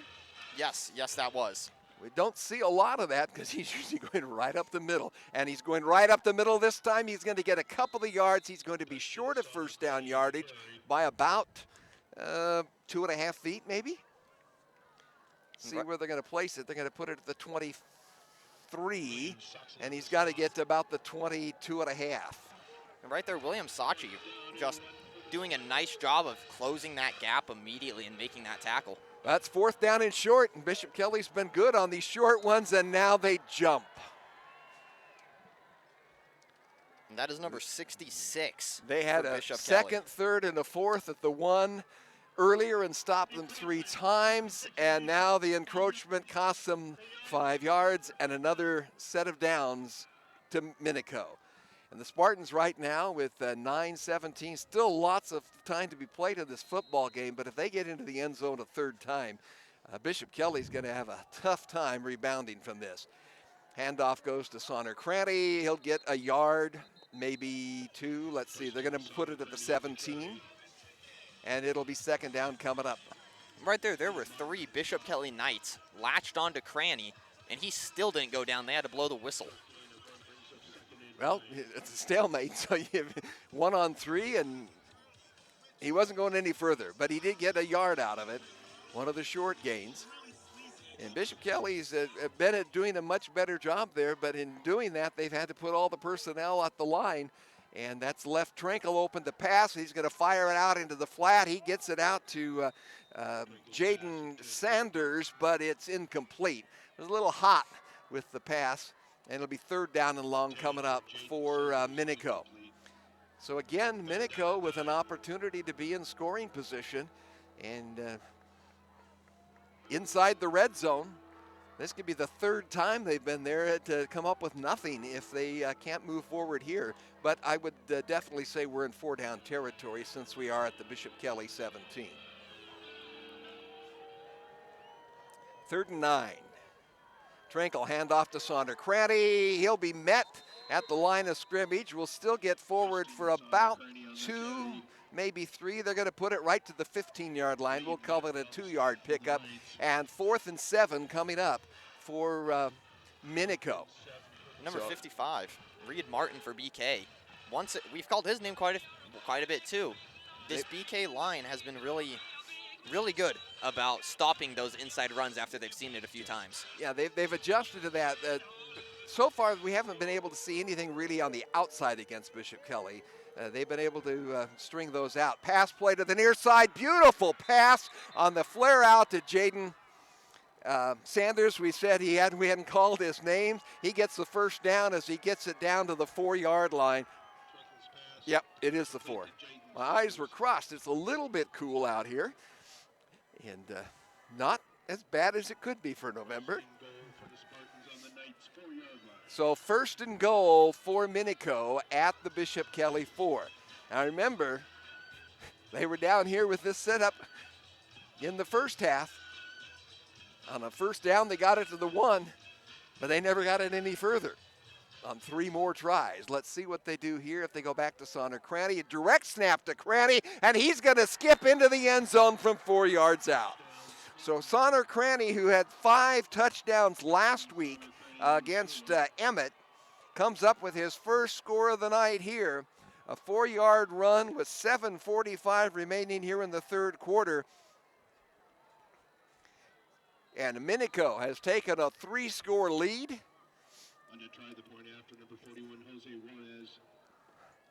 Juarez with the kick.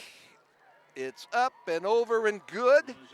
And it is a 20-0 lead with 7:45 to go here in the 3rd quarter as the Minico Spartans are trying to avenge an early season loss here to the Bishop Kelly Knights. And quite frankly, they're in pretty good position here. But don't give up on the Knights. They have had some big offensive second halves. At Wickle Tire Pros, we do more than fix cars. We maximize what customers do with their cars. And we maximize their love of being behind the wheel. We at Wickle Tire want to wish the Minico Spartans the best of luck in their playoff run. And folks at Wickle, your luck is riding so far in the white uniforms with the gold helmets and the orange-ish red trim. I know the Spartans are red, but they tend to be a little on the orange tint. We noticed that last week in their home unis. Kickoff for Bishop Kelly will be taken at the 25-yard line and returning it out to the 33-yard line, where the Knights will start this possession. They've still got, 67 yards to go and 3 touchdowns to make up. Absolutely, and against this Minico defense, that can be an issue considering that they only have a half to do it. This Minico defense has just been absolutely exceptional. I mean, you have number 14, Will Nielsen, who we've called multiple times, getting in there, making plays. Their nose guard has been making plays. Well, Minico is averaging less than 9 points a game given up throughout the season. And most of that came in a 21-0 loss to Madison. So it's going to be a battle here, and the Knights ready to tackle it. Handoff goes inside, and coming in to pick that one up and take it is that's Catchmiller. Catchmiller will get a couple of yards across the 35. We'll call it a 3-yard pickup. And 2nd and 7 coming up for the Knights. Bodie Baker right there on that tackle, managing to wrap him up at the ankles and bring him down.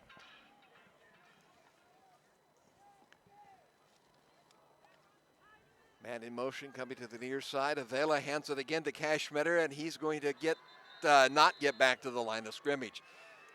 Looks like they may mark his forward progress almost to the 36, so we'll call it maybe a half-yard loss. But it's 3rd and about 7.5 coming up for Bishop Kelly. And quite frankly, and after you watched the game last week at Rupert and this week, it's been a long time since I've seen a high school defense play as dominating as we have seen Minico. And you look at the fact that they gave up 6 points last week to Emmett, and they gave up 6 points the week before to Twin Falls.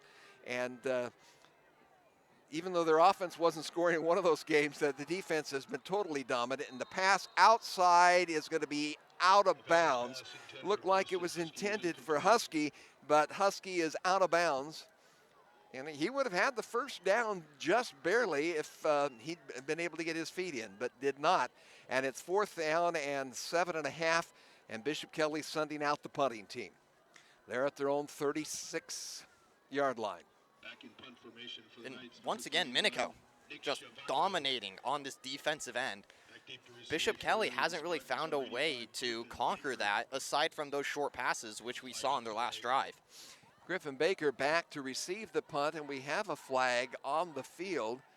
And it looks like it's going to go against Minico, but I don't know that would entice them to maybe go for it. It'll still be 4th down and 2.5, 3 yards to go.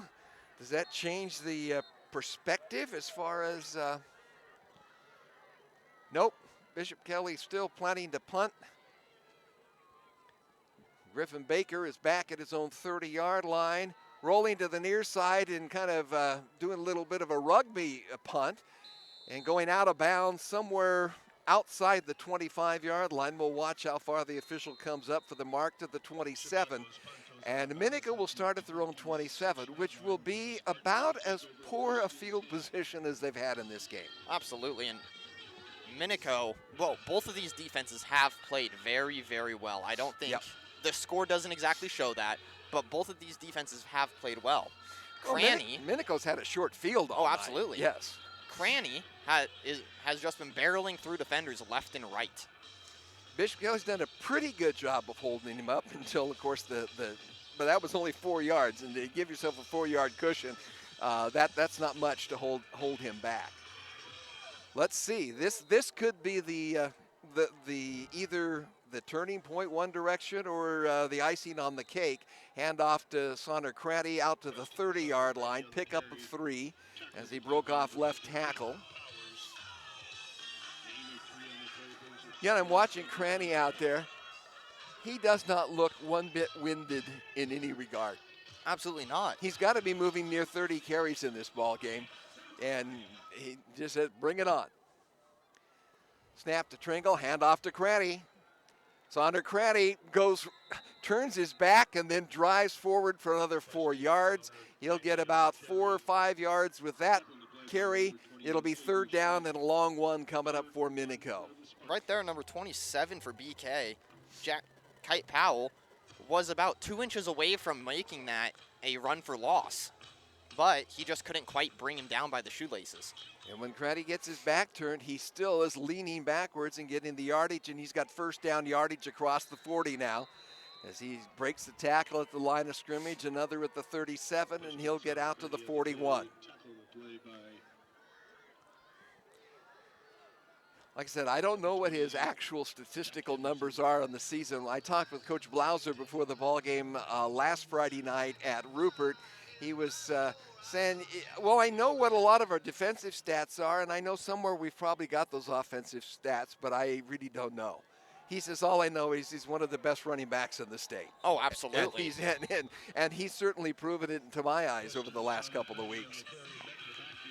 Avery Schneck right there being able to get into that backfield and cause a loss of about 1. Yep, but the third carry of the ball game that hasn't been positive yardage for Sonder Craddy, and when you consider how many times he carries it and how much of that contact starts at the line of scrimmage, that's a pretty impressive number. 2nd and 11 for Minico. Trankel fires it out, and he gets his man. He was looking to get it to Jaden Sanders. He does get it to him, but Sanders is absolutely laid out after he catches the pass. And William Sachi right there, this is the second time that we've called his name for laying down a solid hit. That's another 3-yard loss, so we've got 3rd down and 4 coming up for Minico. Their last 2 plays have been negative. So the Bishop Kelly defense is standing up and say, we're gonna keep you in the game, guys. We're gonna keep us right in here. Now let's see if the offense can get something going. Trankel's back to pass.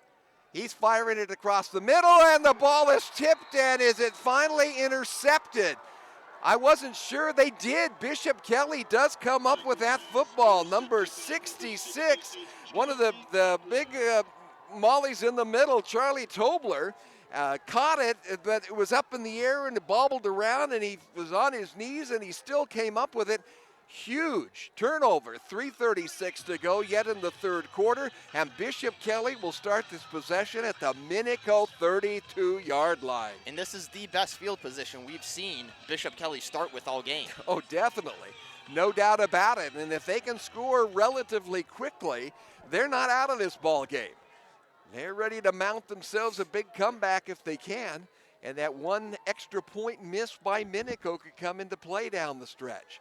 Handoff inside, and that defense from Minico says, no, don't think so. Right there. Arellano is just leveled for a 2-yard loss to the 39. And right there, that was number 56, Jaden Chacon, who managed to get there immediately. 5'11", 220-pound senior. Minico with good size on both of their lines, and they've got some pretty good sized linebackers as well. Make me look like a child, which isn't that hard to do, but still. I'll leave that one alone. Handoff again. No. Avella looking deep. He's going for the deep ball, and he gets it, and it's a completed pass to the 2-yard line. Pulling it in underneath is Don Wolthouse, and Wolthouse with the connection for Avella gets the ball at the 3 is where they're going to place it. 1st and goal, Bishop Kelly, as the Knights see if they can come up with their first points of this ball game with 2:38 remaining in the 3rd quarter. Beautiful pass from Avella. Handoff inside, diving forward to the 1-yard line. That's Arellano, who gets a couple of yards.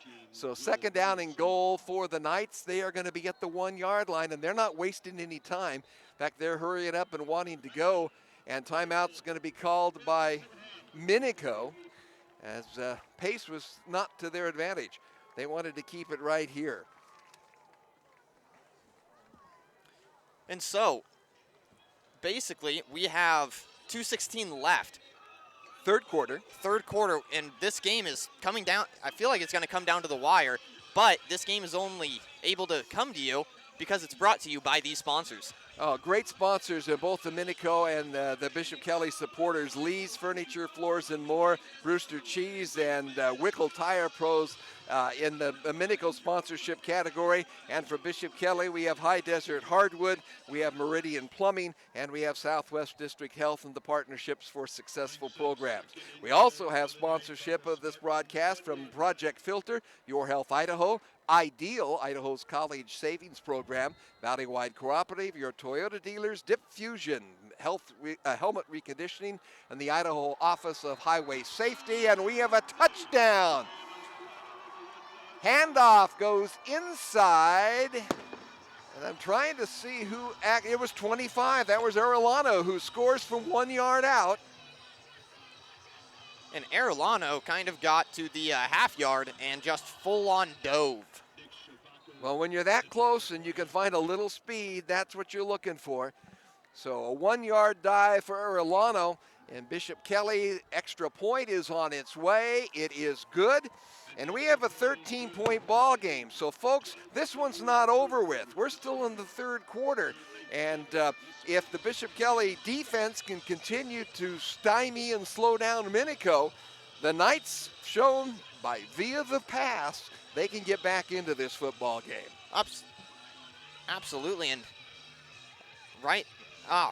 that entire drive was actually fueled by that long pass. Well, First off, by that interception on about the 27-yard line. And I love interceptions by linemen. Absolutely.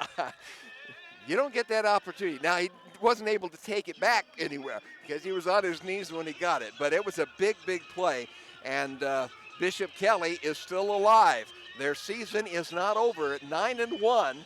They're still 13 points down, but they still have life. And you can tell from the not only the fans below us, but even the music that the stadium announcer is starting to crank into this.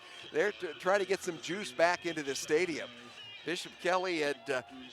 after they didn't get it much of a start to the second half, and Minico was able to move it up to a 20-0 lead, you kind of felt the air go out. But turnovers can change things so quickly, and that's 2 interceptions for Bishop Kelly tonight, but the first one they've been able to take advantage of. Kick goes deep, picking it up will be Griffin, and he'll get out across the 20 to the 25. Let's see where they're going to mark him. Looks like about the 27-yard line. So Minico will have fair field position, certainly not deep, as Griffin Baker was able to bring it back out. Let's see what Bishop Kelly does defensively, and do they keep stacking the box against Sonder Cranny? Because you have a feeling that Minico would really like to be able to just use him and run the clock and not be throwing the ball downfield. They're going to give it off to Sonder Cranny for the first snap, and he'll get a yard out of it, but no more. And number 55 for Bishop Kelly right there, Reed Martin. Once again, he's got that tackle for a gain of nearly nothing, with forward progress only getting him about a football's length. The offensive line not getting quite the surge they had earlier in the ball game, and Sonder Cranny is going to be raked down. He's going to get a couple of yards, but riding him all the way out, I believe was, 28? Jack Henderson. Henderson with the stop, and he was pursuing him from the backside, and Sonder Cranny had one of his teammates in front of him waiting for the block, and as he was held up, Henderson catches up and pulls him down. So 3rd down and long for Minico. And this could be a very short possession for the Spartans if they aren't able to convert here on 3rd and 7.5 or 8. Hand off to Sonder Cranny, and he's going to fall forward. He's going to be short of the first down by about a yard. And I can't imagine Minico's going to want to go 4th and 1 at their own 36-yard line when you've got a 13-point lead. That would be very aggressive. It's 4th and 1. The ball at the 36. They've got to get it across the 37, and Minico is going for it. Actually, I think they're trying to get an offsides jump. Snap and a little bit of action from the quarterback Trinkle. He saw a little bit of flex from Bishop Kelly, and they're going to run that clock down. We're down to 26 seconds and counting here in the third quarter. Now they're still going for the snap, and now I think they're going to call the timeout. I don't think they're not going to do it. They were going to do all the teasing that they could to try to get one of those Knights to jump and give them the freebie. And this possession has been just an absolute dominant performance by this Bishop Kelly defense. Right there, not jumping off sides, which we have seen has been a problem earlier in the game. It was, and discipline helps. And so as we head to the final 12 minutes of this football game, it is Minico 20, but Bishop Kelly's lurking with 7 and a 4th down and a punt coming up from the Spartans. We have 12 minutes to go, and Bishop Kelly is showing life here in the second half. Minico getting ready to punt, or will they? They've got a punter back, or do they do a direct snap to somebody up? Nope, they're going to go with the punt on 4th down. Near block, and that, in fact, maybe even getting a hand on it as the ball went straight high into the air and comes down at the Bishop Kelly 47-yard line. Bishop Kelly is going to have great field position to start this 4th quarter as they try to come back from a 20-0 deficit. They've got 13 more to make up, and boy, that extra point that was missed early looms bigger and bigger if the Knights can score a couple of times here. Absolutely, and right here we have the Bishop Kelly Knights all of a sudden seeming to be a different team coming off that last drive. As before, they had no way to stop Cranny, and then they stopped him 3 times in a row without fail. They did, and unable to get the passing attack to counter, which Minico did quite a few times in the first half. So they've turned it over on 2 consecutive possessions without a first down. And looking deep, going deep, firing the ball. Beautiful air out is into the hands and out of the hands. That was Avella with the pass as he got it downfield, and he had a receiver there that looked like he was open for a moment, and that was Luca Quillisi. But the defender caught back up and did a pretty good job of kind of deflecting that away from Quillisi. Trying to get a number on that defender, but that is number 12, I believe, for Minico. Caden G, who just did it. That is number 13. I apologize. Dominic Garza. Garza on the far side, yes. Did an amazing job right there, staying with his defender and making sure he had no chance to catch that ball. And not getting over the top of him. That was and making contact. So again, rolling out, firing out to the near side, and incomplete. The pass intended from Avella. He was looking to try to get it on that little low outside out to Boston Husky, and that'll bring up 3rd down and long. And that is the end of 3 quarters. I thought we had already gotten there at the last one. I had to. There was a timeout that was taken before the punt rather than the issue. So we're going to flip the field here, and now all of a sudden Bishop Kelly still in the same part of the field, but they've still got most of that 10 yards to try to pick up the first down. As we get ready for 4th quarter action of the 20-7 lead with Minico, but Bishop Kelly with the football. Did you know that most Idaho students don't drink alcohol or use drugs? That's right, they don't. That means approximately 9 out of 10 students and their friends choose to stay substance-free. It's the healthiest and most popular choice. Parents, check out betheparents.org for pro tips on how you can have a powerful conversation with your kids and teens about the importance of not drinking or using drugs. Talking to your child about your expectations when it comes to alcohol and drugs is one of the things most associated with your student making healthy life choices. Message brought to you by Southwest District Health and the Partnerships for Success program. Handoff for Bishop Kelly on 3rd and long, and they don't get anything out of it. In fact, Orlano loses a yard, and that will make it a 4th down and 12 at their own 45. So after getting that short punt and an advantageous field, the Knights have not been able to do anything with it with this possession. Is it too early to go for it on 4th and long? I think the way your defense is going, I'd punt it. Oh, absolutely. I do think that this may be the last drive where you have that luxury. You have the option and to consider it. They're going to roll out and punt it, and a laser punt that is going to go all the way down inside the 10-yard line.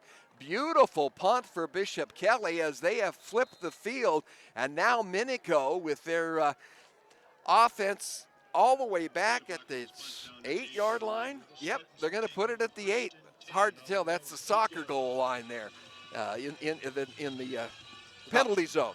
About 8 lines on the field right where we're looking. 11:01 to go. Minico, right now, all they want to do is grind out first downs. They're not looking to of course, when I say that, then they'll go deep. Let's see what they do. Handoff to Sonner Cranny, and he'll get out across the 10 all the way to the 14-yard line. So a pickup of 6 for Cranny. And what a tool to have in your holster when you're deep in your own territory. Oh, absolutely. And Cranny all night has been fundamentally I guess he's making a very good bid for our player of the game is what I should say. Well, it'd be pretty hard to look elsewhere right now. But this game's not over, and heroics can come. Handoff again to Sonner Cranny. He breaks a tackle. He's across the 15 out to the 17. He's still going to be short of a first down, so it'll be 3rd down and short yardage, about 1.5 yards coming up for Minico.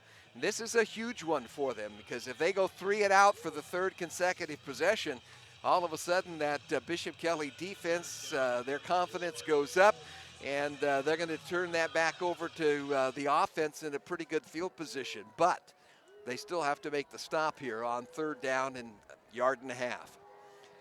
It'll be Cranny. He's got first down yardage, spins, falls across the 20, pick up about 5, and they'll put him out at the 22-yard line.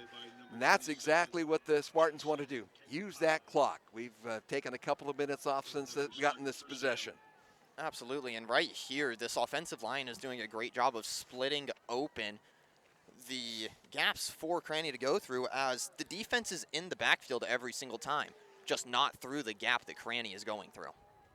Bishop Kelly's defense right now pretty much doing what Minico's did to them in the first half, getting some good penetration. But Cranny's going to take it around the left side, and he'll get another 3-4 yards out across the 25. We'll put it down at the 22-yard line, call it a 4-yard pickup, and 2nd and 6 coming up. But the clock continuing to drain. And right, sands dripping through the hourglass. And right now, that's as much of an enemy for the Bishop Kelly Knights as what they see in the white-clad uniforms across the line. And Sonner Cranny busts through first down yardage across the 30, across the 35. He'll get all the way out to the 39-yard line, 38-yard line, pickup of 9, and another first down for Minico. And Cranny right now just absolutely bulldozing his way through, straight up the middle for most of these plays. He has gone outside a few times, but for the most part, straight up. Looking for space, looking for his favorite spot. He's going to come to the right side this time, and he'll be met as he crosses the line of scrimmage, and he'll pick up no more than 1 yard. Defensively, in there for Bishop Kelly, amongst others, was number 13, Aiden Boyd. Reed Martin was the first one to make contact with him right there as he met him right off the gate and managed for him only to get a gain of about 1. The Spartans spending a lot of time looking at the coach on the far sideline right now for plays and taking all the time they can between snaps. We're under 8 minutes to go here. Hand off to Sonner Cranny. He'll squeeze forward, picks up about 3, maybe 4 yards. We're going to put him out to the 43-yard line. It'll be 3rd down and 5 coming up for Minico. And nice defensive stand here now that we're seeing by this BK defense. The problem is that they're limiting the big play, but not getting the stop of the drive. Absolutely. But they have an opportunity here. 3rd down and long 5.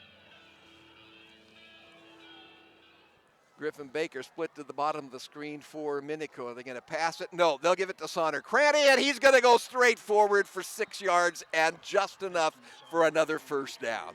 And Cranny right now is the beating heart of this Minico offense. Well, he's been pretty much all season, I think, in many regards, and most of us here in the Treasure Valley have never really hadn't had much word about him. And I was talking with one of the Minico coaches earlier this year, and he says both of these conferences, the Great Basin and the Southern Idaho Conference, sometimes really can't gauge what's going on elsewhere in the state, and they also have kind of the issue that the top half of their conferences are really strong and competitive, but the lower half are not, and so you have 3 or 4 games each year that are almost gimmies, and that doesn't necessarily prepare you for what kind of battle that's going out on the field right now. And again, Sonner Cranny, this time, well, he'll be held to 3 yards, so it'll be 2nd and 7 coming up. And right now, they've taken over 3 minutes off the clock on this possession. Exactly what Coach Blauser on the other side of the field is, I'm sure, saying, this is what, yeah, just keep doing it. Just keep giving it to Sonner, and let's see what we can do. No, they're going to go to Trinkle, and he fires downfield, and it did not, I don't believe, was on the same page with his receiver.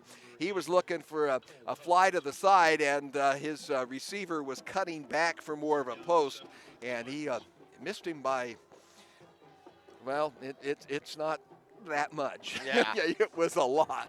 I am liking the play call right there, as that definitely caught the defense off guard. Yes, if he had been able to be on the same page, he certainly could have had some space, because it was certainly one-on-one coverage for any of those receivers downfield. In fact, as many as they've got in the box, it's always going to be one-on-one. But you don't need that when you have Sonner Cranny. He'll take it around the left side. Looks like he stopped at the 45. No, he'll shift gears, goes to the 43, and they're going to mark him down at the 40. I guess they'll make it the 43. So we got 4th and 2 coming up for Minico at the Bishop Kelly 43-yard line. I don't anticipate Minico punting here. It's short. You take it. You're still in the Bishop Kelly end of the field. We're 6 minutes to go in the ball game. If you get another first down right here, you're going to be in pretty good position. If you give it back to them, Bishop Kelly's still got a long ways to go. Absolutely, and they're still 2 scores down. But a huge 4th down play. And Cranny will take it, and he's got the first down yardage, knocked out of bounds at the 40 on the far sideline. He gets just enough by another yard. And I wish we had some official statistics, because I don't know how many carries he's got tonight, but and I don't even know the yardage, but I would imagine he's probably pushing 160, 170, and probably 30 or 40, somewhere between 30 and 40 carries. Absolutely, and that play was almost cut short by Schneck, nonetheless. Schneck had him turned, but then Cranny has this way of twisting the body, and he loves kind of falling forward with his back, and that always seems kind of counterintuitive to me, to turn your back and yet still be able to go forward. And he's not going to have as far to go here, as we got Bishop Kelly jumping offside, so that'll shorten it up to 1st and 5 at the Knight 36-yard line, Knight 35, let's call it. And Cranny again stopped at the line, but then pivots, falls forward, backwards, and picks up 2. And Cranny is just he's had amazing awareness this entire game of making sure that as he's going down to be pointing that ball forwards down the field. Yeah, he's not a east-west kind of guy. He's a north-south, straight up and down the field. No matter what the play is, he's going to turn it with the goal line in his view.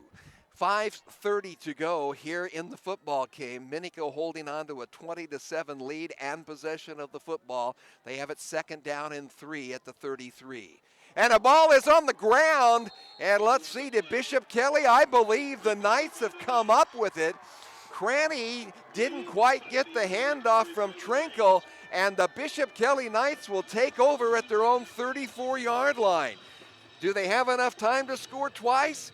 We still have 5:14 to go, and they've got a long distance to go here. They've had a couple of big pass plays that set up the last touchdown. If they can score quick, well, then you've got to think they've got to be thinking onside, because with only 5 minutes left, even if you scored in the next minute, you don't really want to kick it back to the Minico offense and Sonner Cranny. Avella calling signals.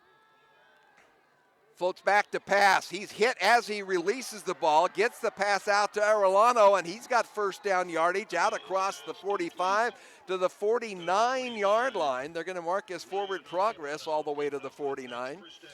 We're moving and the clock is rolling, and Bishop Kelly is quick up to the line of scrimmage. No huddle. They're ready to go. They've lined up. They're ready to go. Avila over the middle, and he was looking for a cutting back coming across the middle. That was number 2 that he was looking for, Husky, and he just missed him. 2 defenders were right there. It would have been first down yardage, but not necessarily the home run ball. But it stops the clock. And as you just said, there were a couple defenders there, and they did a great job of staying home and covering that kind of zone defense that they have going on here. Avella rolls to the right, sees some yardage. He's going to take the run himself. He's got first down yardage inside the 40 down to the 38. Nice choice by Ben Avella, as everyone from the defenders was covering their man, and that left someone open. But are we going to be bringing it back? Because we've got a flag on the play. Looks like someone dropped their laundry. Yep, and I don't think it was accidental. It looks like it was intentional and personal foul, or I think it's a holding call against Bishop Kelly. It'll back the ball all the way to the 39. High Desert Hardwood and Eagle is where woodworkers go to get the best quality hardwood, lumber, plywood, and custom molding. Take a look in person at 1758 East State in Eagle, or give them a call at 208-939-9366. You can also find them at highdeserthardwood.com. High Desert Hardwood, proud supporters of the BK Knights, and hanging on by a thread right now, the Knights on second down and about 20 to go. Avelos is going to roll to the near side. He fires to a wide open man on the near side, and picking up enough for first down. Well, it's going to be close. They're going to mark it, it looks like, at about the line to gain. Whether he made it or not, it was a completion to Boston Husky, and he's going to be short. So it'll be 3rd down and 1 for Bishop Kelly. The clock did stop, though, as Husky was able to get out of bounds. So 4:31 still remaining in this one. And Bishop Kelly trying to get back within a single score, and they can push this one in. But they've still got a ways to go at the 42. They've got to get it inside the 41. Pass play over the middle. Beautiful cutting to the middle and going. The distance for the touchdown is number 3. That is Lucas Quillisi. Quillisi goes 42 yards on the pass play. And just absolutely beautiful route right there, as he found that gap in between the defenders and managed to signal to the quarterback to throw it to him. And he just had wide open field directly in front of him. It was a beautiful pass followed by a beautiful catch and then followed by a beautiful run. Just found him right there in the middle of the defense and the seam, but we've got a flag. Oh my goodness. Beautifully executed, but apparently they were lined up improperly on the line, and the receiver that caught it was illegal. Oh. Naturally. Boy, just trying to put the stats down and have that ready for the recap, and with 4:24 to go, the penalty backs him up. Instead of 3rd and 1, it's now 3rd and 6. And Bishop Kelly back at midfield instead of preparing for that extra point kick. Huge penalty. Avella over the middle, gets at it, and off to the races down the sidelines, racing all the way to the end zone from 47 yards away. What a give and go. It's Dom Wolthouse. And Wolthouse right there, just absolutely amazing run down that sideline after that catch. And they went back to the exact same play that got them the touchdown. They got called back right before it. But this time, instead of cutting in, he cut it outside and took it all the way. So it took another few seconds off the clock. In fact, 9 seconds off the clock, but they get the score this time. But the kick is missed. So it is 13 for Bishop Kelly, 20 for Minico. With 4:15 to go, Bishop Kelly will be kicking it off, and Minico, we'll have to see if they try to go onside here or think their defense can stop them with a quick 3. But boy, that extra point miss means that BK needs the score and the extra point to tie rather than to possibly win this football game. Meridian Plumbing is the Treasure Valley's top choice when it comes to your plumbing needs. For 40 years, Meridian Plumbing has been serving new home builds and remodels, farms, and businesses across the Treasure Valley. After your first service call with Meridian Plumbing, it'll be easy to see why thousands of customers return year in and year out, all for their plumbing needs. And just when you thought it couldn't get any better, Meridian Plumbing offers a no-charge dispatch fee. The search for your permanent plumber is one call or click away, and that is Meridian Plumbing. Choose the safe local plumber. Choose Meridian Plumbing. Well, we thought this game was just about over. And Minico, if they held the possession, maybe could have put it away, but they fumbled it. The Bishop Kelly 30. That's the third turnover of the night for Minico. And now they've got to hold on and see what they can do, kind of a squib kick, and it'll be picked up at the 22-yard line, and diving forward is the tight end, Griffin Baker, and he'll get it across the 30. The ball will be placed down at the, 33-yard line? I really liked that kick return positioning that Minico had right there, as they had 8 men on the line ready for that onside. 2 of them on the wings about 10 yards back, and then they had 1 guy deep waiting for that kind of squib kick. Just if it happened to come there. And yeah, they were ready for it. Obviously, it's something they'd practiced for this opportunity. 4:11 to go. Handoff goes to Sonnercranny. Across the 35. We'll make it the 36-yard line, so a pickup of 3 on the quick dive. And let's see how long they take to get back to the line of scrimmage and get around to another snap.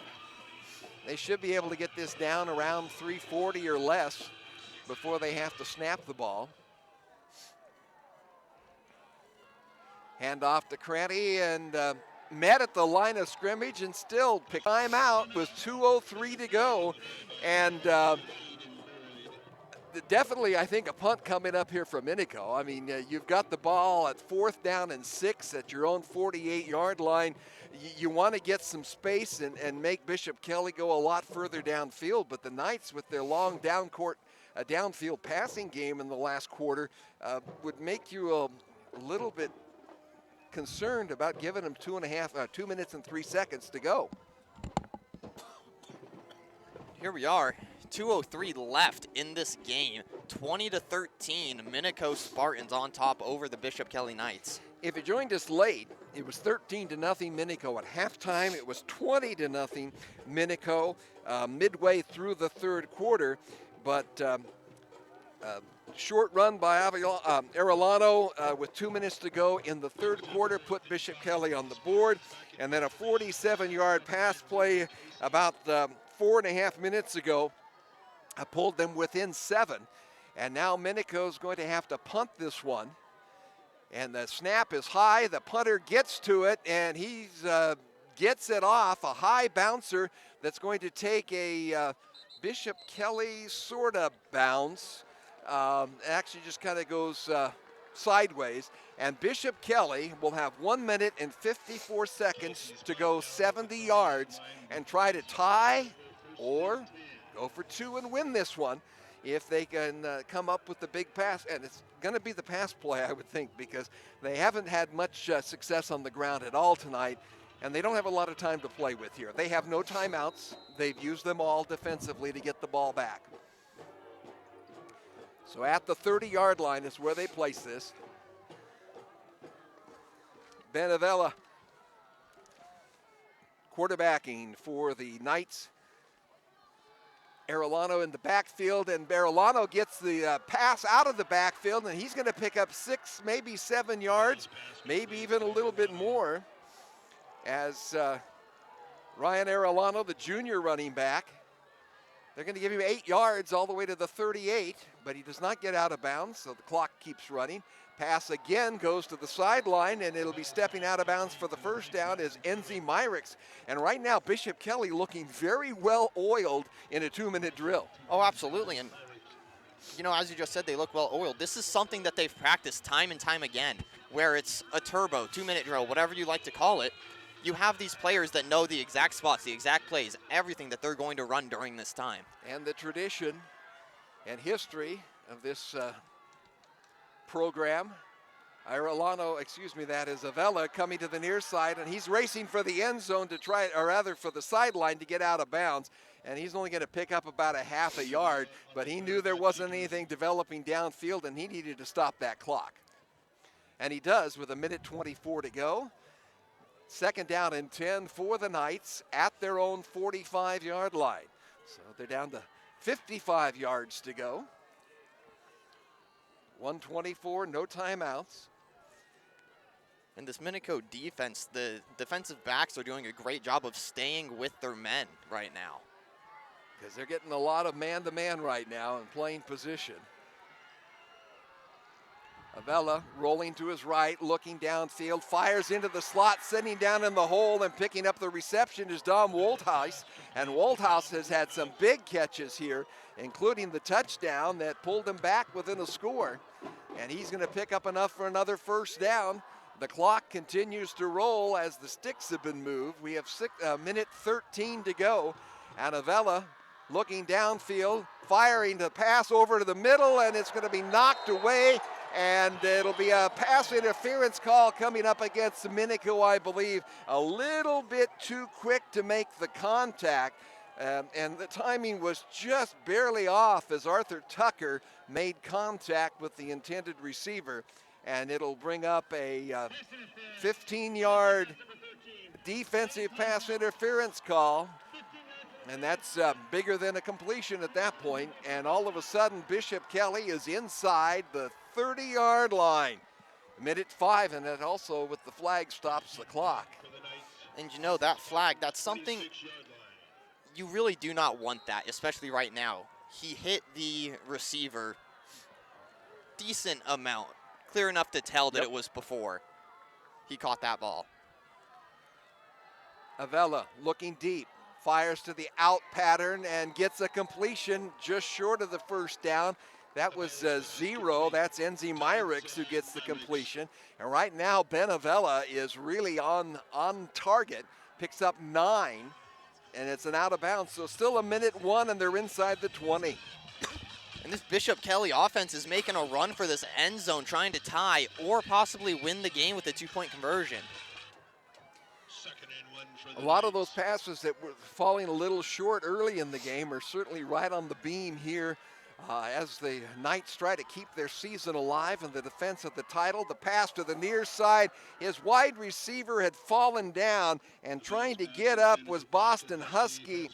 And as he came up to get the ball, it hit him right in the chest, but both of his hands were down as he was trying to get up. So incomplete pass.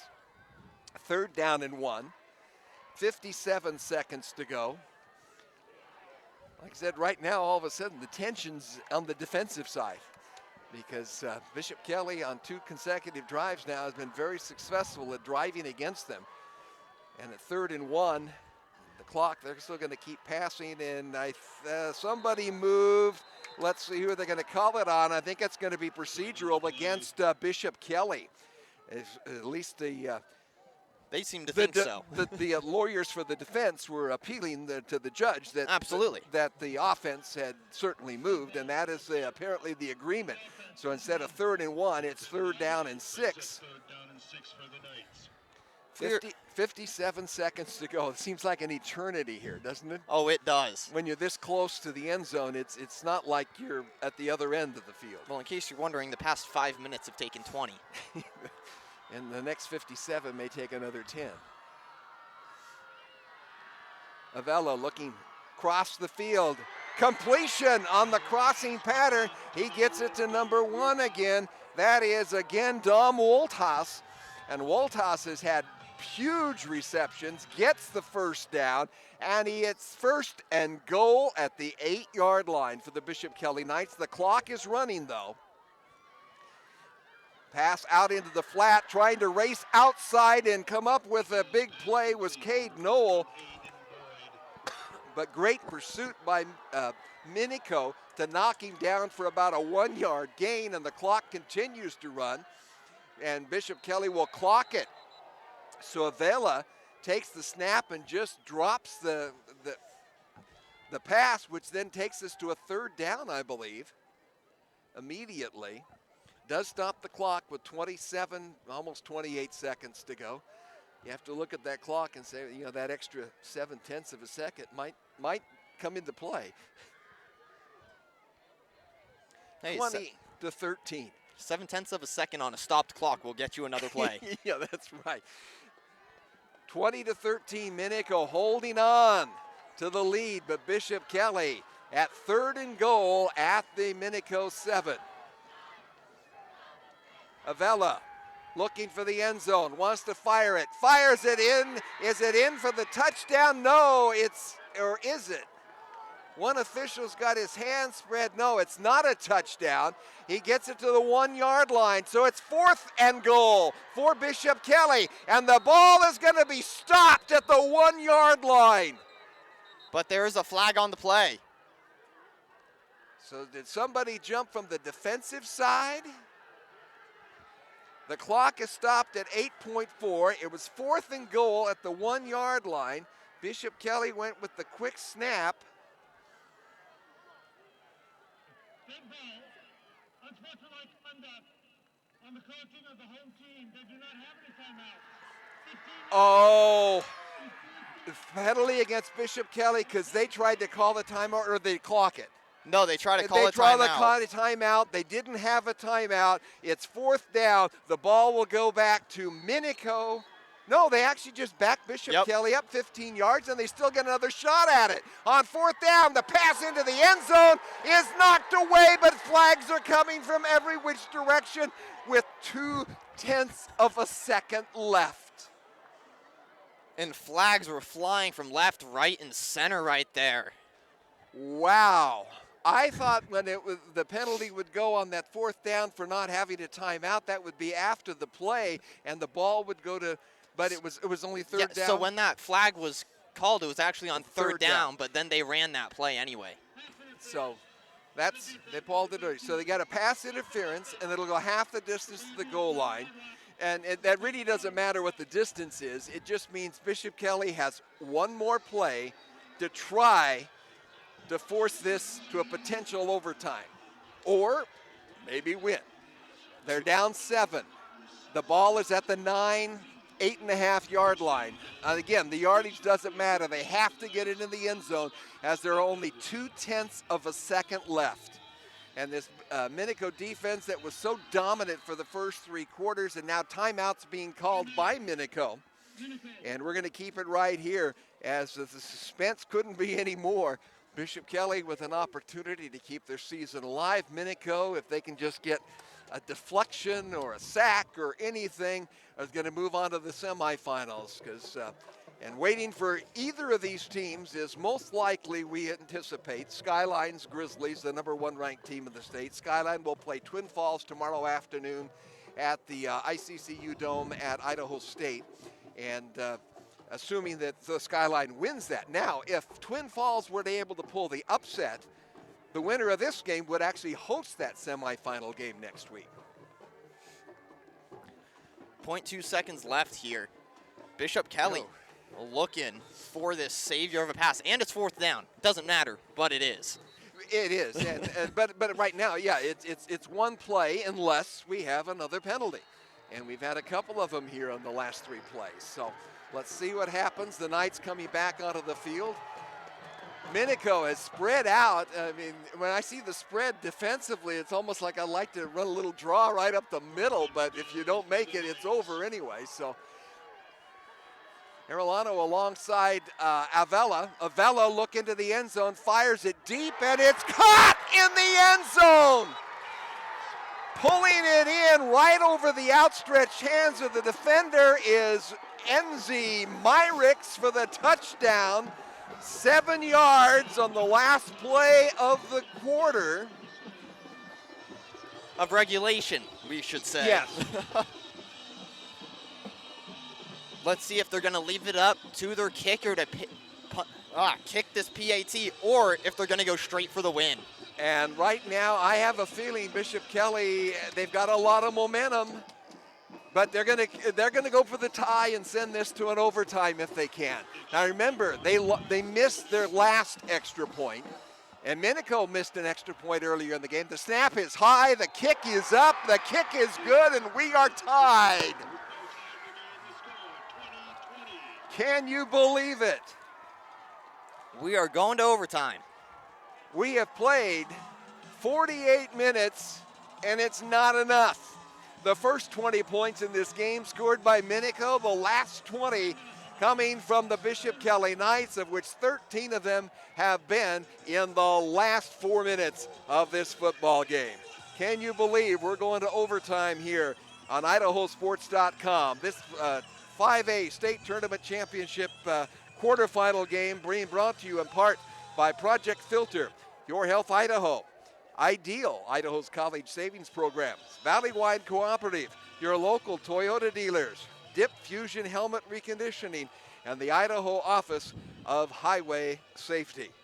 Also brought to you by local sponsors, High Desert Hardwood, Southwest District Health, and the Partnerships for Success program, Meridian Plumbing, Lee's Furniture, Floors and More, Brewster Cheese, and Wickle Tire Pros. Well, we got our money's worth. That we did. And it's not over, folks. If you're on your seats at home trying to figure out what's going on, one of these teams is advancing to the state semifinals of the 5A ranks. And for 3 quarters, we thought it was going to be the Spartans of Minico as they were rolling to get back. But Bishop Kelly, as they have done most of the season, have produced the majority of their offense in the second half. They have pulled away, and it's been big pass plays. And sophomore Benavella has really thrown the ball well, particularly here in the fourth quarter. Nice spirals on cross the field patterns, post corners. He's come up with everything. And I'm waiting to see what the officials decide. They haven't tossed a coin or anything yet, I don't believe, as to who's going to get the ball first. Because trying to remember, in high school, do we use the 20-yard line, do we not? Or do we use the 10? I could not tell you. I'll be honest. We'll see here in a minute. I'm thinking you actually, in high school, you do it, college is the 25. Yes. And I honestly haven't done a high school tiebreaker for quite a while. Quite a while. I'm not sure. Oh, here come out the teams. And I said they've got to bring the captains out, and looks like they got some photographer that's wanting to be down there or something, and the officials saying, we don't want you on the field. And yeah, both teams will send their captains out, and we'll have a flip, and I think this is one of those, because remember, both teams do get equal opportunities. It is a Kansas-style playoff. It's not a sudden deather. And quite frankly, I couldn't tell you how many times you have to go. I know in the college ranks, you know, after the second in the second overtime, you have to go for 2, and then after you've had 2 overtimes, you just go for 2-point conversions. Yep. And high school, I think they still just keep playing until one of them has a lead after each has had equal possessions. And certainly momentum with the homestanding here, Bishop Kelly Knights, having scored the last 20 points. And the entire press box is shaking along with the crowd. Yeah, we're tied to the crowd below us, and they're certainly making the impact. Captain for the Bishop Kelly Knights out there, number 23, William Sasha, is waiting for the flip of the coin. And out there for the Minico Spartans, number 4, Nate Wyman. And, of course, number 21, Preston Sonner-Cranny. Boy, from 10 yards out. We might be going for a couple overtimes is what I'm hearing. Because you're going 10 yards, you know, and you get 4 tries from Cranny from 10. But the Knights have stopped them a couple of times. Absolutely. Inside the 10. And the other side, you don't really have the long downfield passing that's been effective for Bishop Kelly, but they were in tight when they got the corner pass to tie this one. And let's see. Well, it looks like the decision is we're going to play at the south end of the field. Not that that matters to you folks listening in on the radio broadcast here tonight. But on your radio dial, it'll be to your far right. And let's see, I think who chose, boy, we got everybody rocking up here, and I'm starting to feel like it's earthquake. Or is that just you just chill? It might be. You're just shaking with the chill. It's starting to get a bit No, I'm cold not out moving here. it. I weigh 130 pounds. Well, I'm at 150. You think I'm moving this thing? Well, yeah, and you don't want to get me moving. That would move the whole stadium. So Bishop Kelly is going to get the ball first. It is at the 10-yard line. So these two defenses, which have carried the teams both throughout the season at crucial times, it's really on them at this point. But Avella's going for the pass out to the end outside, gets it to Arellano, and he's going to pick up about 4 yards down to the 6-yard line. And right now, I don't even see Bishop Kelly attempting to do a handoff of any type. It has been all passing game for the last fourth quarter, and now here into the overtime. Well, as we talked about before, this Minico defensive line is just absolutely astounding at what they do. And they had been that way for most of the game. And right now, let's see if Bishop Kelly maybe want to try to cross that up or just keep passing. It's Avella going to want to pass. He's looking for the end zone, fires it into the arms, and it's incomplete. Bishop Kelly thought it was a touchdown, and in fact, the receiver, that is Husky, going over to appeal to the official that I had my hands under it, but it's ruled incomplete. So it'll be 3rd down at the 6-yard line. These are the tough ones in high school.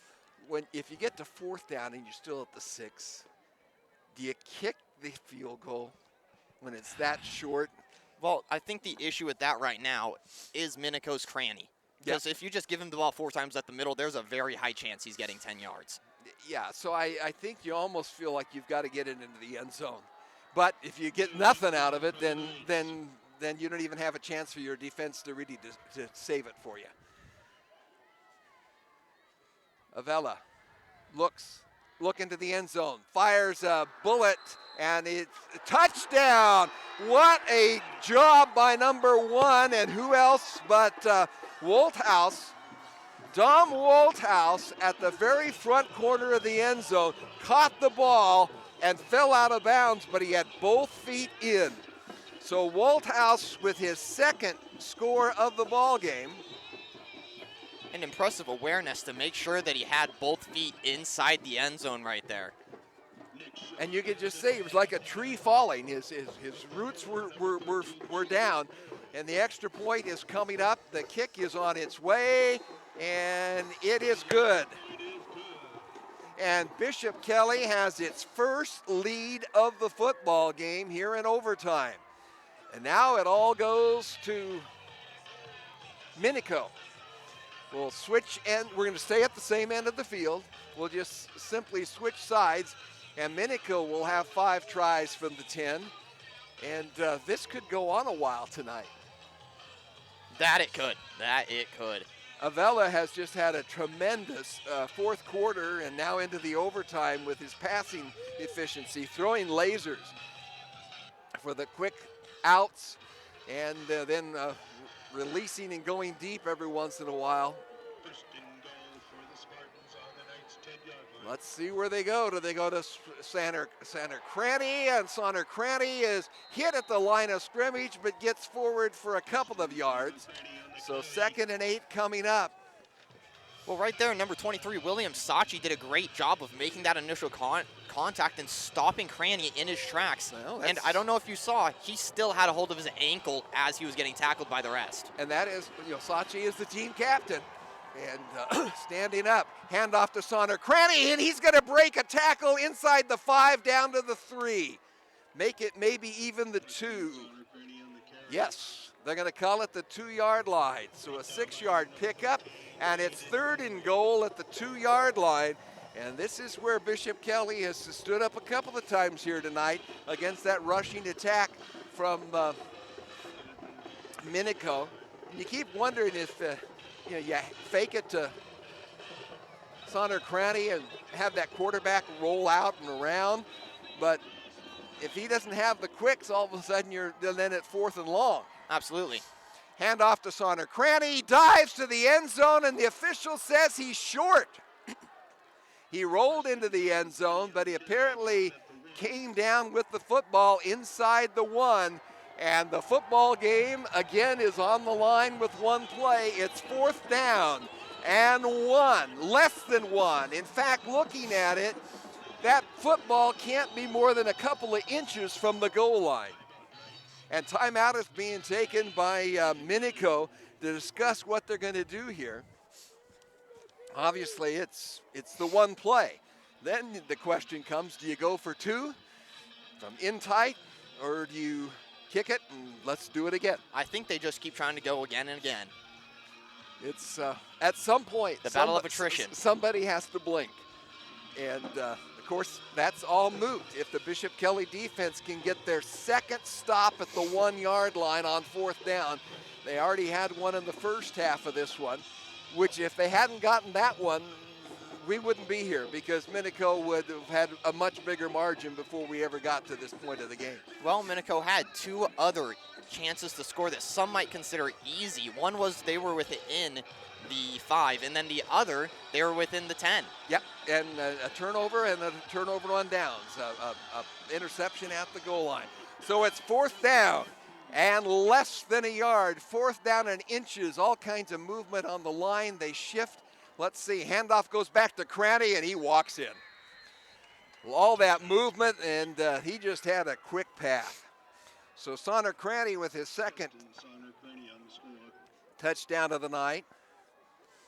Now, all the weight is on the foot of the kicker, Juarez, who missed one early in the ball game.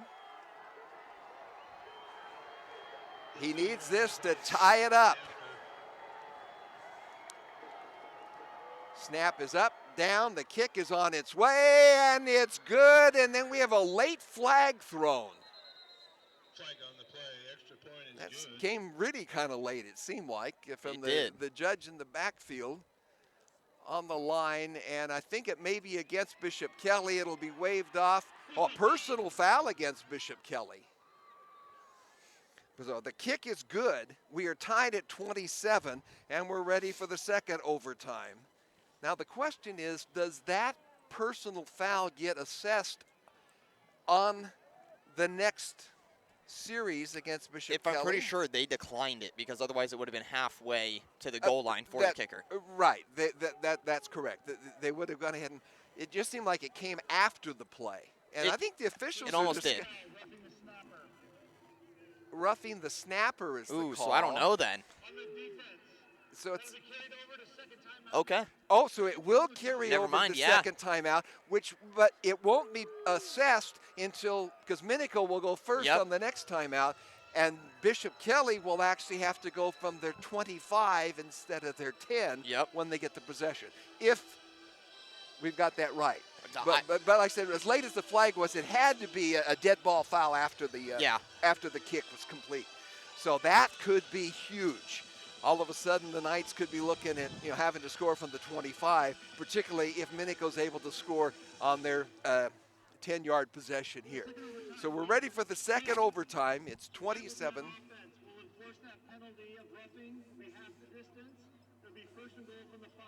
Oh, they do it the other direction. That they do. Okay, so instead of it's against the defense. So Minico will start at the 5 here instead of holding it for the other. Okay, hadn't quite figured that one out, but so Minico now has 4 shots from the 5 to try to take the lead here in the second overtime.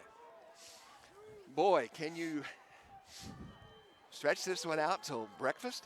I hope not. It is cold. It is starting to feel like deep fall here in the Treasure Valley. Snap goes back to direct snap to Cranny, and Sonder Cranny will get down inside the 3, down to about the 2, maybe even the 1. Every time he falls forward, it just seems like he's still able to edge forward for a little bit more on his way down. And they are putting it inside the 1. So it's second down and 1 to go for the Minico Spartans. We are tied 27-27 in the second overtime. Minico with the first possession of the second overtime. And it goes back to Sonder Cranny, who walks in for the score. So Cranny again. Now that makes it a little bit simpler. We were putting Bishop Kelly at their own 25. They'll get it at the 10. Yep. Because the penalty was assessed and already provided to Minico. And back in Juarez for another kick. He's getting his money's worth out there. All right, making the most of his minutes. Well, he also plays that line, and the kick is blocked. Oh, and now we have flags, and that may change that. Getting across, and looking at the reaction of Minico, they think the penalty's against Bishop Kelly, and we're going to get another chance to kick this one. They came awful quick through that line, and whether they just jumped the line, I haven't seen but there were 3 flags, so whatever it was, it seemed apparent. And now they're discussing, and the Minico team seems to have backed up a bit. Well, I can't imagine that Bishop Kelly would take the penalty if it was against Minico because they had the block on the kick. Let's wait for the call.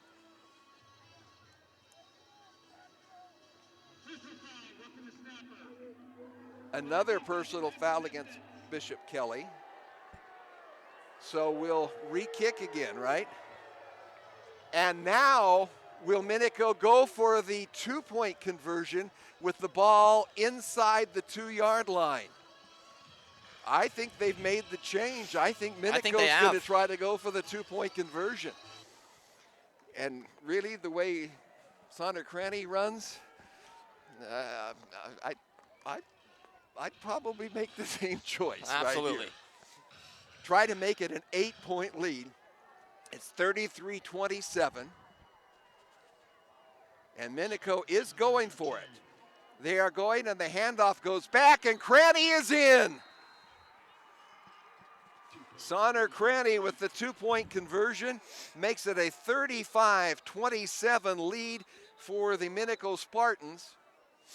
Do we have a flag? No, a player is down. Oh, we have a player down, but apparently it's one of the Knights. So we're going to keep it right here as we do have, and now Bishop Kelly must score and go for 2 if they want to extend their season and continue their defense of their 4A state championship in the now 5A classification. This ball game being brought to you in part by Lee's Furniture, Floors and More, Brewster Cheese, Wickle Tire Pros, High Desert Hardwood, by the Southwest District Health and Partnerships for Success program, and also by Meridian Plumbing. Your other Idaho Sports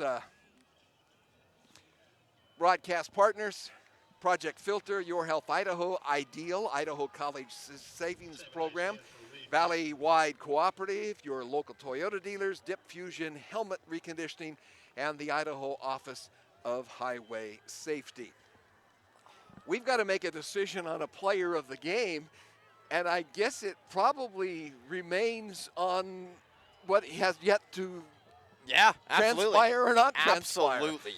I mean, obviously for the Minico Spartans, Sonder Cranny has just been, again, outstanding, and he has scored all of the points here in the overtime period, including the 2-point conversion.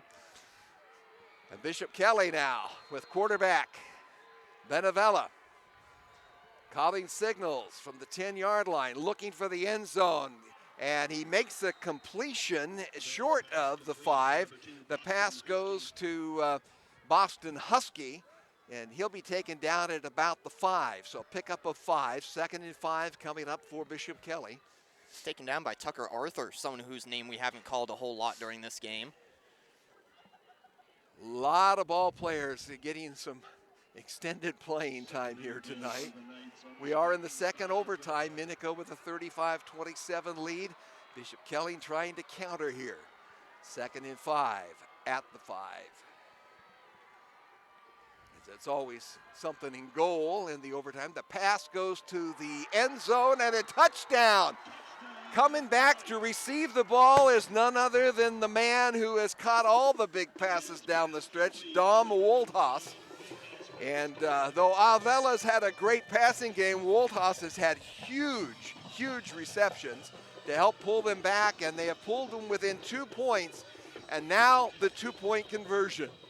And they have to get this to stay in it. Yeah, if they're able to convert here from the 3, we go to a third overtime. If they cannot, it's over. And Minico will get back on the bus and return to the Magic Valley, knowing they've got a shorter ride next week. And a timeout being called by Bishop Kelly, I believe, as they want to make certain that everybody knows exactly what they need to do. This is the point where you don't need someone to move and get a 5-yard penalty or something and make that more difficult. Though the way Avella's been throwing that football, I'm not sure that anywhere inside the 20 has you out of the range. It's absolutely He's been throwing darts. He really has, including that last one to Woldhaus. Bishop Kelly got their instructions. They're back on the field. And Minico still trying to get some final instructions from Coach Sherm Blauser.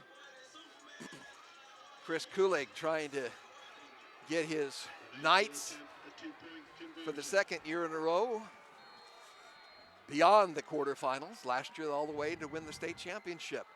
Back to pass. Avella, ball is knocked around, and the conversion is completed. And who did they complete it to?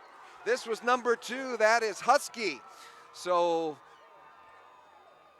Woldhaus gets the touchdown, and Husky with the 2-point conversion. We are tied at 35. We're headed for our third overtime. And I think we double our pay every time we go to another overtime. Isn't that right? Hope so. Something like that. Yeah. Didn't need to pay the hospital bills for my toes. Little toes about to drop off here. It is getting it's getting what it's supposed to be in November in Idaho. And it's not nasty, it's not windy.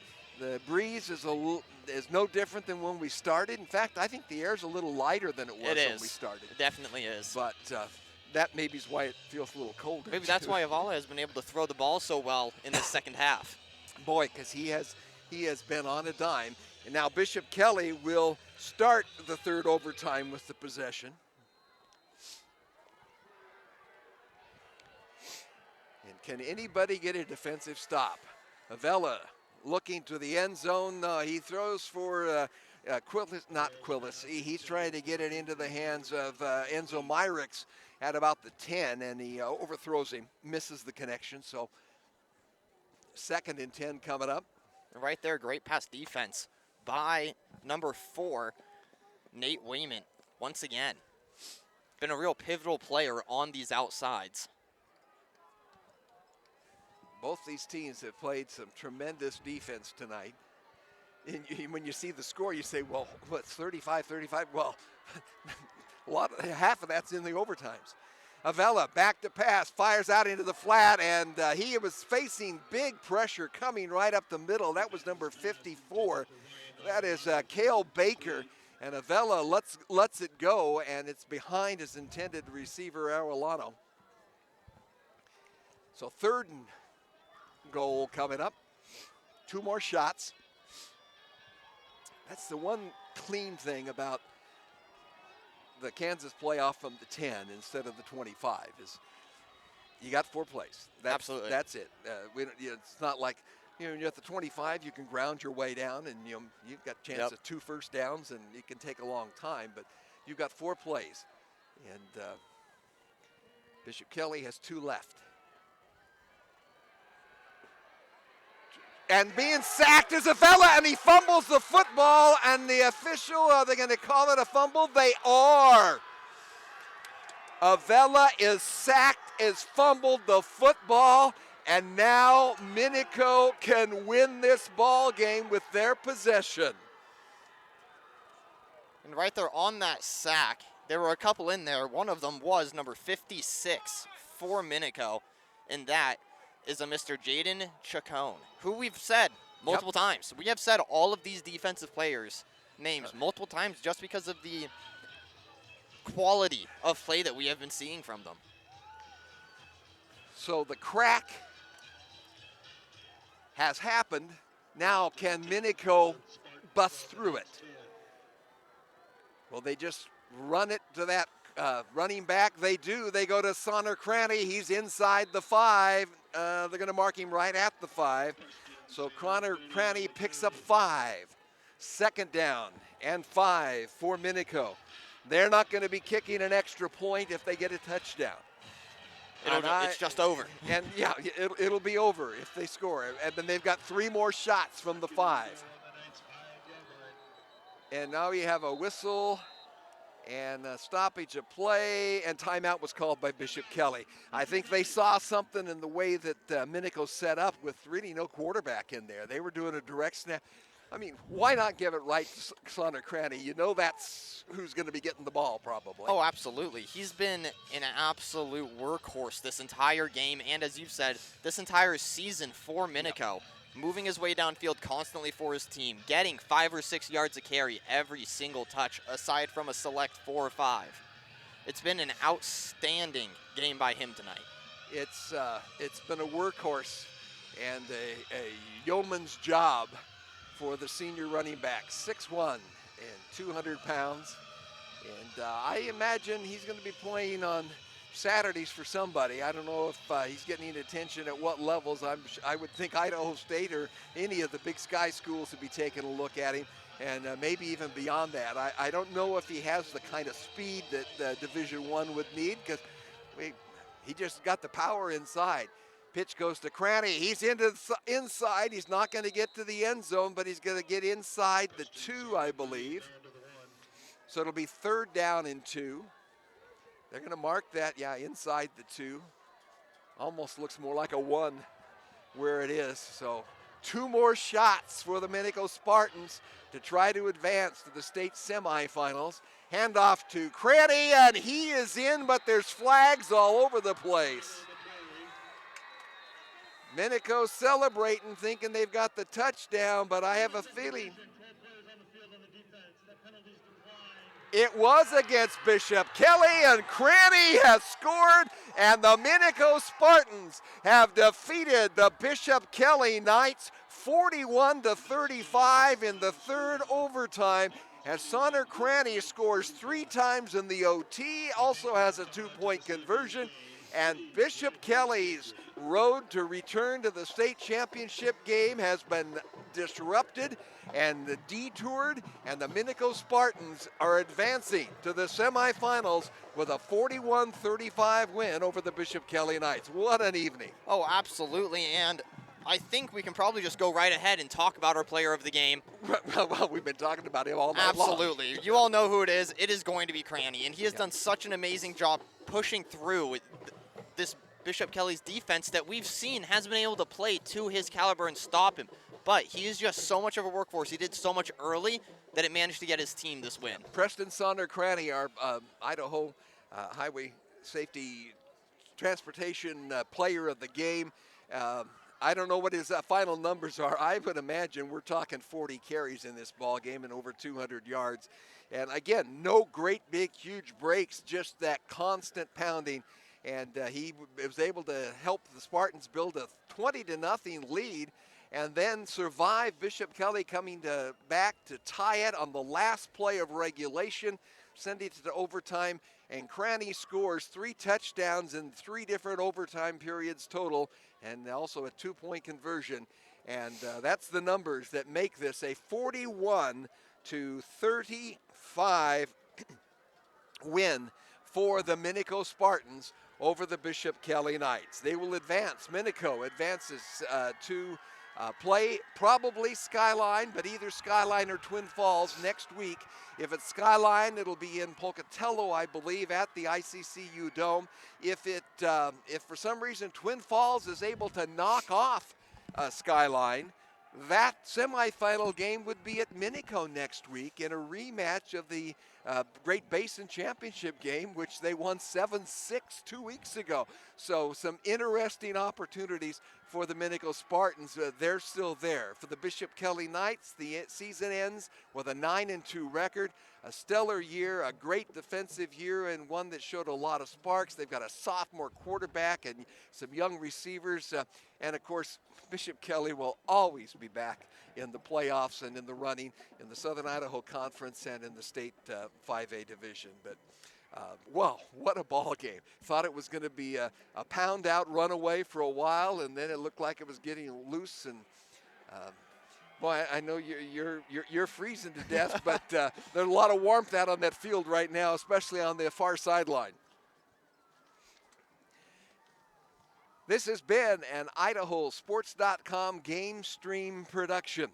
Our player of the game, again, with the Idaho Office of Highway Safety, reminding you to always keep your head in the game, whether you're on the field or on the road. Be in the moment and free of distractions. And our player of the game, again, is Preston Sonner-Cranny for Minico. This has been an IdahoSports.com game stream production of the 2024 Idaho High School Football postseason, brought to you by Project Filter, Your Health Idaho, Ideal Idaho's College Savings Program, Valley-Wide Cooperative, your local Toyota dealers, Dip Fusion Helmet Reconditioning, and the Idaho Office of Highway Safety. This broadcast was also made possible by the local sponsors who stood up and stood forth for both of these schools: Lee's Furniture, Floors and More, Brewster Cheese, Wickle Tire, High Desert Hardwood, Southwest District Health and the Partnerships for Success program, and Meridian Plumbing. Special thanks to Athletic Director Tom Shanahan here at Bishop Kelly High School and for their hospitality and helping us get this game set up and broadcast to you. Once again, congratulations again to Preston Sonner-Cranny, our player of the game, also to the Minico Spartans, who advanced to the semifinals of the 5A championships, virtue of a triple overtime 41-35 victory over the Bishop Kelly Knights. From my broadcast partner, Will Kingsbury, and everybody behind the scenes here at IdahoSports.com, I'm Del Gray. Thank you for joining us. For you Spartan fans, I know you're going to be listening in again next week when they're taking on whoever they get in the semifinals. For our Bishop Kelly fans, we'll look forward to seeing you next year. Thank you, and good night, everybody.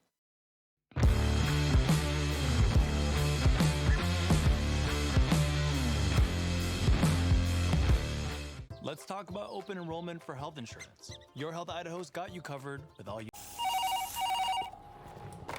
Hello?